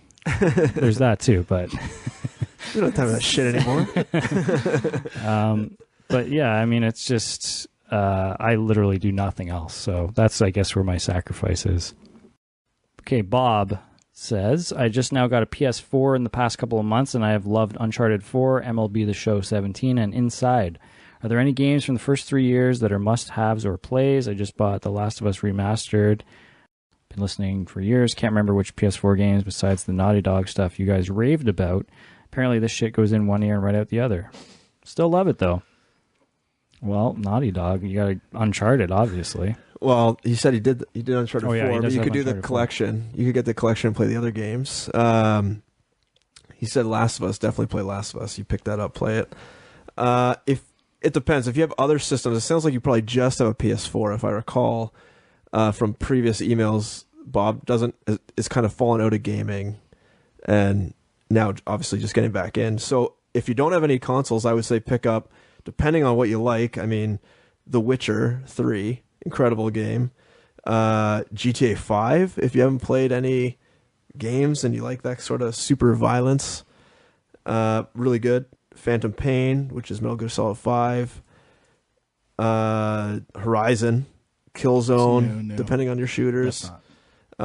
The Order, 1886, I would recommend The Order, that. I think 2 weeks ago was $3.99. Yeah. Really? That is a no-brainer at Yeah. $3.99. Until Dawn, if you kind of like a horror game, that's also a PS4 exclusive. The Dark Souls or Bloodborne, those type of games, if you like more action-y games. He said he liked MLB. I would recommend Madden if you're into sports. Tomb Raider. Is the original Tomb Raider or just Rise of the Tomb Raider on PlayStation? I love the original. Yeah, is the original on PS4 though? Yeah. Definitive edition, yeah. You're missing the number one initial run PS4 game. Infamous? Absolutely. Second Son. Bah. One of the most criminally underrated games of the past 5 years. Yeah, and I'm sure you could find that for cheap now. And I would also just add, never play Knack. Also, Battlefront might be fun if you're into a Star Wars shootery game. Though it might be a little past its time now. You might want to just wait for Battlefront 2. I think that covers it. Yep. We got another one from Blake. Did we cover this stuff already? He says... just go right. Read the man's email. All right. Hello, Game Men. First and foremost, I want to say Happy Year of Frank, much akin to Frankie's recent blind and misguided positivity spree. This email is all about the games that make you go, baby. Horizon Zero Dawn is that game for me, a once-in-a-generation game that ticks every single box. That being said, it's so good that it almost detracts from everything I've subsequently got my little thummies on. Mass Effect Andromeda would have been a fine game circa 2016, but now it's post-Zero Dawn and every game just kind of sucks in comparison. So my question is, was there ever a game that was just so good that it detracted or subdued your enjoyment of other games? And if so, how does one get over this hump I find myself in? And don't say play more Horizon because I've already sunk 80 hours into it and got the Platinum Trophy. Cheers, Blake. I feel like I had this with Uncharted 2. And around the time I played Uncharted, I played Uncharted 2 and 1 around the same time, and I feel like after playing those games, all other action-adventure games kind of just felt shitty in comparison. I can't think of anything else off the top of my head that... I'll go back a couple generations. I'll say GoldenEye on that's N64. For a long time, there was nothing that came close to that. I don't think I've ever had this feeling. No? No. Like, maybe I've been like obsessed with the game, but it didn't make me not like other games. I just thought of a great one, Citizens of Earth. Once I was done with that game, I never wanted to touch another game for like 2 months. I can see that. All right, a couple more. Luke says, "Hi guys, listening to Film Junk, it seems Frank is quick to embrace the highest resolution movie format available, but when it comes to gaming, the opposite is true. Why not a high-end GPU with high resolutions and frame rates? It seems inconsistent to me. The number of PC peripherals and cross-platform titles mean a lot of the old advantages of the consoles are disappearing, but the old disadvantages remain." I guess 2 simple responses. One is, I think the best games are exclusive to consoles. Maybe changing a bit with Xbox Play Anywhere stuff. There are exceptions, but that's mainly the reason. And just like price and accessibility has always been the reason why. I always say I'm going to buy a PC gaming rig, but I don't know, never do. Yeah. So just go buy a $700 Switch instead. Yeah, well, and the idea of playing on the couch, too. I know you can do it with ways with PC, but it's Yeah. comfortable. All right, last one here. This was from Kyle. "Hey guys, I just checked out the top 10 games of 2016 episode, and I loved the Nintendo discussion. I've had this idea for a while, but unfortunately I feel like it'll always be just a dream. Let's say the Switch bombs. As with all Nintendo hardware, the pre-orders are hot, but the Wii U sold less than any other Nintendo console. If the Switch does just as bad, could Nintendo get to a point where another company like Microsoft or Sony could buy them out? They could keep Nintendo going by allowing them to focus on software and their first-party titles. Imagine Nintendo titles running on the power of the Xbox One or PS4. Nintendo has also never been proficient in online gaming. Now they would be able to utilize Xbox Live or the PlayStation Network. Retro titles would be available in the shop, which would bolster massive sales. Thoughts? Could this be a possibility or just my fantasy?" So this email came in like right after our last show, so before the Switch launched. And I would say the Switch is probably successful enough now that this is not going to happen in the near future. I wish it would happen, or they would just become software producers for other consoles. That's what happened with Sega, right? But Nintendo apparently has crazy stockpiles of cash. Very unlikely that it'll ever happen. They have got a lot of money. I have said the ultimate union many times is Apple and Nintendo. Yep. Apple has the perfect infrastructure and no games. Nintendo has the perfect games and terrible infrastructure. Let's not forget, though, they are putting out mobile games. There's a rumor right now that they're working on a Zelda game for mobile. Gross, fuck them. So, I mean, they are at least putting out software on somebody else's platform, but it's definitely not the same. All right, well, that's it. Thanks for the emails, guys. GameJunkPodcast@gmail.com is where you can reach us. It's pretty much the end of the show. We can talk briefly upcoming releases. There's not a whole lot for the summer, as far as I know. Crash Bandicoot Trilogy, #1. Everybody's Golf, #2. Next Machina, I don't know. #3. I don't know what that is. It's like the new Housemarque game, twin stick shooter. Oh, okay. Star Trek Bridge Cruise coming out soon. Next week.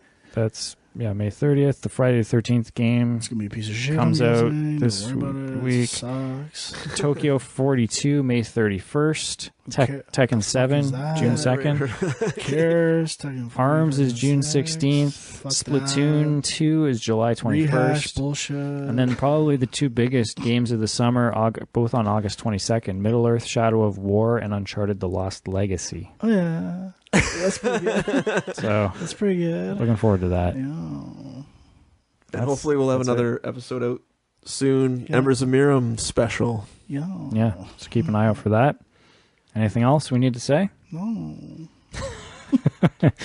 All right, well... Thanks for sticking with us again through the extremely long hiatus this time.